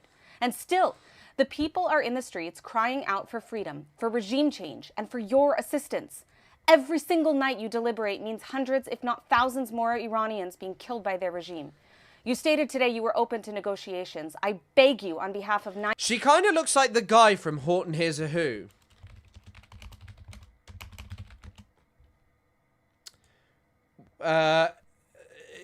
Jojo McDodd from Horton Hears a Who. Hold on.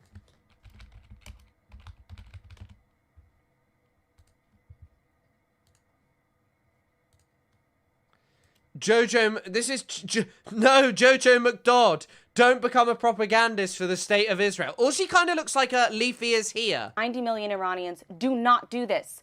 Negotiations are a tactic this regime uses to legitimize state-sanctioned violence against their own people. They've done it for 47 years. The United States negotiating with the Islamic Republic at this stage is a death sentence to every single protester. And she kind of looks like Leafy is here as well a little bit. They've got the same nose. She kind of looks like Leafy is here. Iran is not an Arab country. A future with regime change won't be Iraq or Afghanistan. The Iranian people are freedom-loving patriots with a clear leader to guide them through this transition, the Crown Prince Reza Pahlavi, whom they've been chanting for nationwide since these protests began 2 weeks ago. Mr. President, you have a chance to make history and to be one of the greatest liberators that honestly the world has ever seen because of the level of cruelty and depravity from... Please, please bomb Iran for us. Please, please bomb Iran for us, Mr. Trump. Please bomb Iran. We just want you to bomb Iran. Pathetic. Pathetic. She does look a bit like Cal Freezy as well, a little bit. But also just describing Iranians as freedom-loving patriots. Jesus fucking Christ. From this regime that's truly on par with the Third Reich. This can be your... The Third Reich! Wait, sorry. Listen to her excellent pronunciation of Third Reich. With the Third Reich. Her pronunciation is amazing. Third Reich. This can be your defining moment. I guess Third Reich. I guess actually no, her pronunciation is a little bit Israeli coded, but it does show you the similarities between Israelis and like European languages. And your legacy. Do not let the Iranian people be crushed. The future stability of the free world and the entire world is literally in your hands.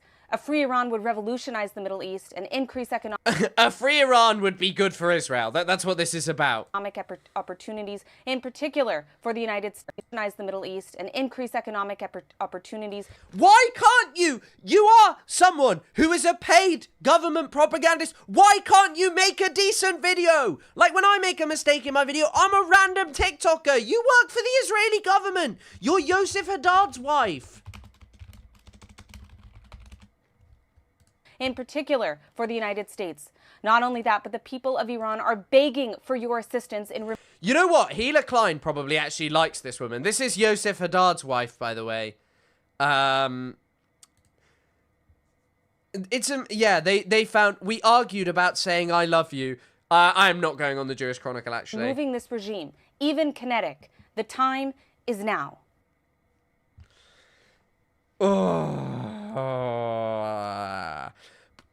Mr. Trump, do a strike! Mr. Trump!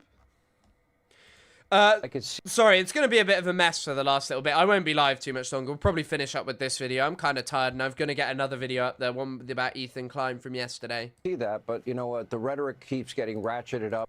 So this is Bovino. Oh, wait. Greg Bovino. And it gets worse and worse and worse. And, you know, now we've had an opportunity to look at that video. There is no ambiguity for anyone with eyes to see that the individual that ended up getting shot in this case had been taunting officers along with her partner for an extended period of time. And then you hear her partner say to drive. She goes in reverse and right in the path of an officer. Now, is that justified use of force? To me, it's not even a close call. Sean, we call that means, intent, and opportunity. I've never heard this guy speak before. Oh, my God.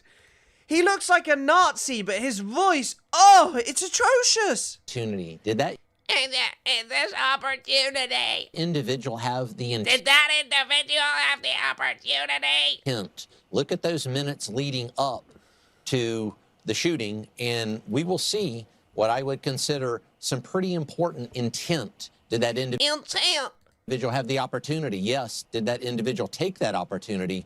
Yes. A 4,000-pound missile is not something anyone wants to face, especially in a split-second decision-making process in a very already inhospitable environment. Hats off to that ICE agent. I'm glad he made it out alive. I'm glad he's with his family. Yeah, I think we should, I think Iran is like the greatest violator of human rights ever in human history. But, you know, like, this guy who, the head of ICE, just giving like a shout out to someone who murdered an innocent civilian, calling them, like, tipping his hat to them. You know, that's normal because it's not done by scary bearded cleric. But we will actually end with an even better video. Fucking bum! Fucking bum! You're a bitch! And if your wife is, I'll probably fuck her too. You guys are all bitches. You can't do shit to me. You can't do a thing to me. Get the fuck out of here. Get the fuck out. Nobody fucking wants you here. Right, get the fuck out. What? I am so surprised that the Target security weren't just like, hey man, like you can't film and shout like that in here. Get the fuck out, you stupid bitches. Get the fuck out of here. You dumb. The fuck out of here. You fucking coward. You're a fucking coward, bitch. You're a fucking bitch. Hold on, baby. I'm on the phone to you, bitch. Wait, what did he just say? Bitch. Hold on, baby. I'm on the phone to you, bitch ass nigga. Get the fuck out of here. Get the fuck out of here, you stupid bitches. You're a fucking coward piece of shit. Fuck you. And if you didn't have a gun or a badge, I would beat the shit out of you. Take that fucking badge off and that fucking gun and see what happens. You shut the fuck up.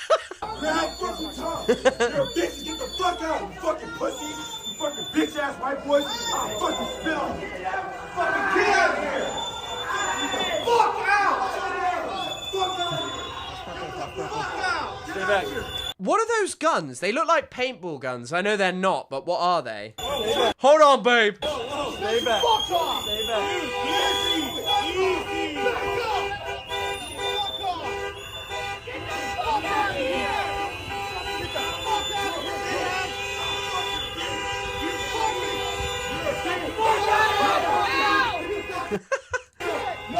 This lady with the whistle is iconic as well.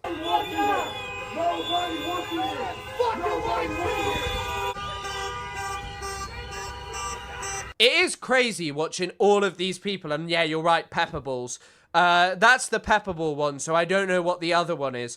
These people walking around in like full-on tactical military gear with these things that look like real guns is certainly normalizing horrifying violence on the streets of America.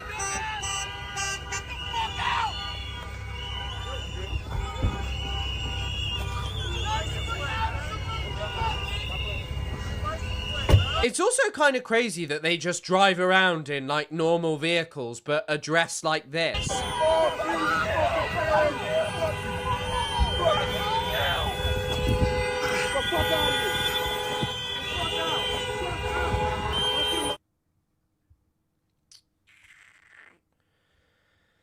Right.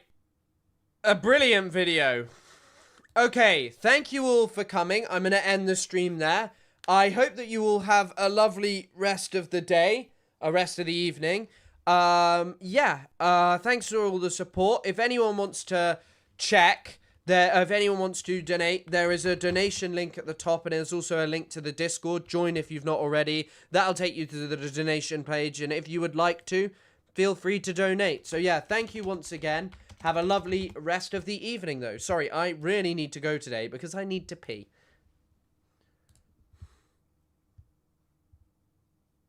Okay.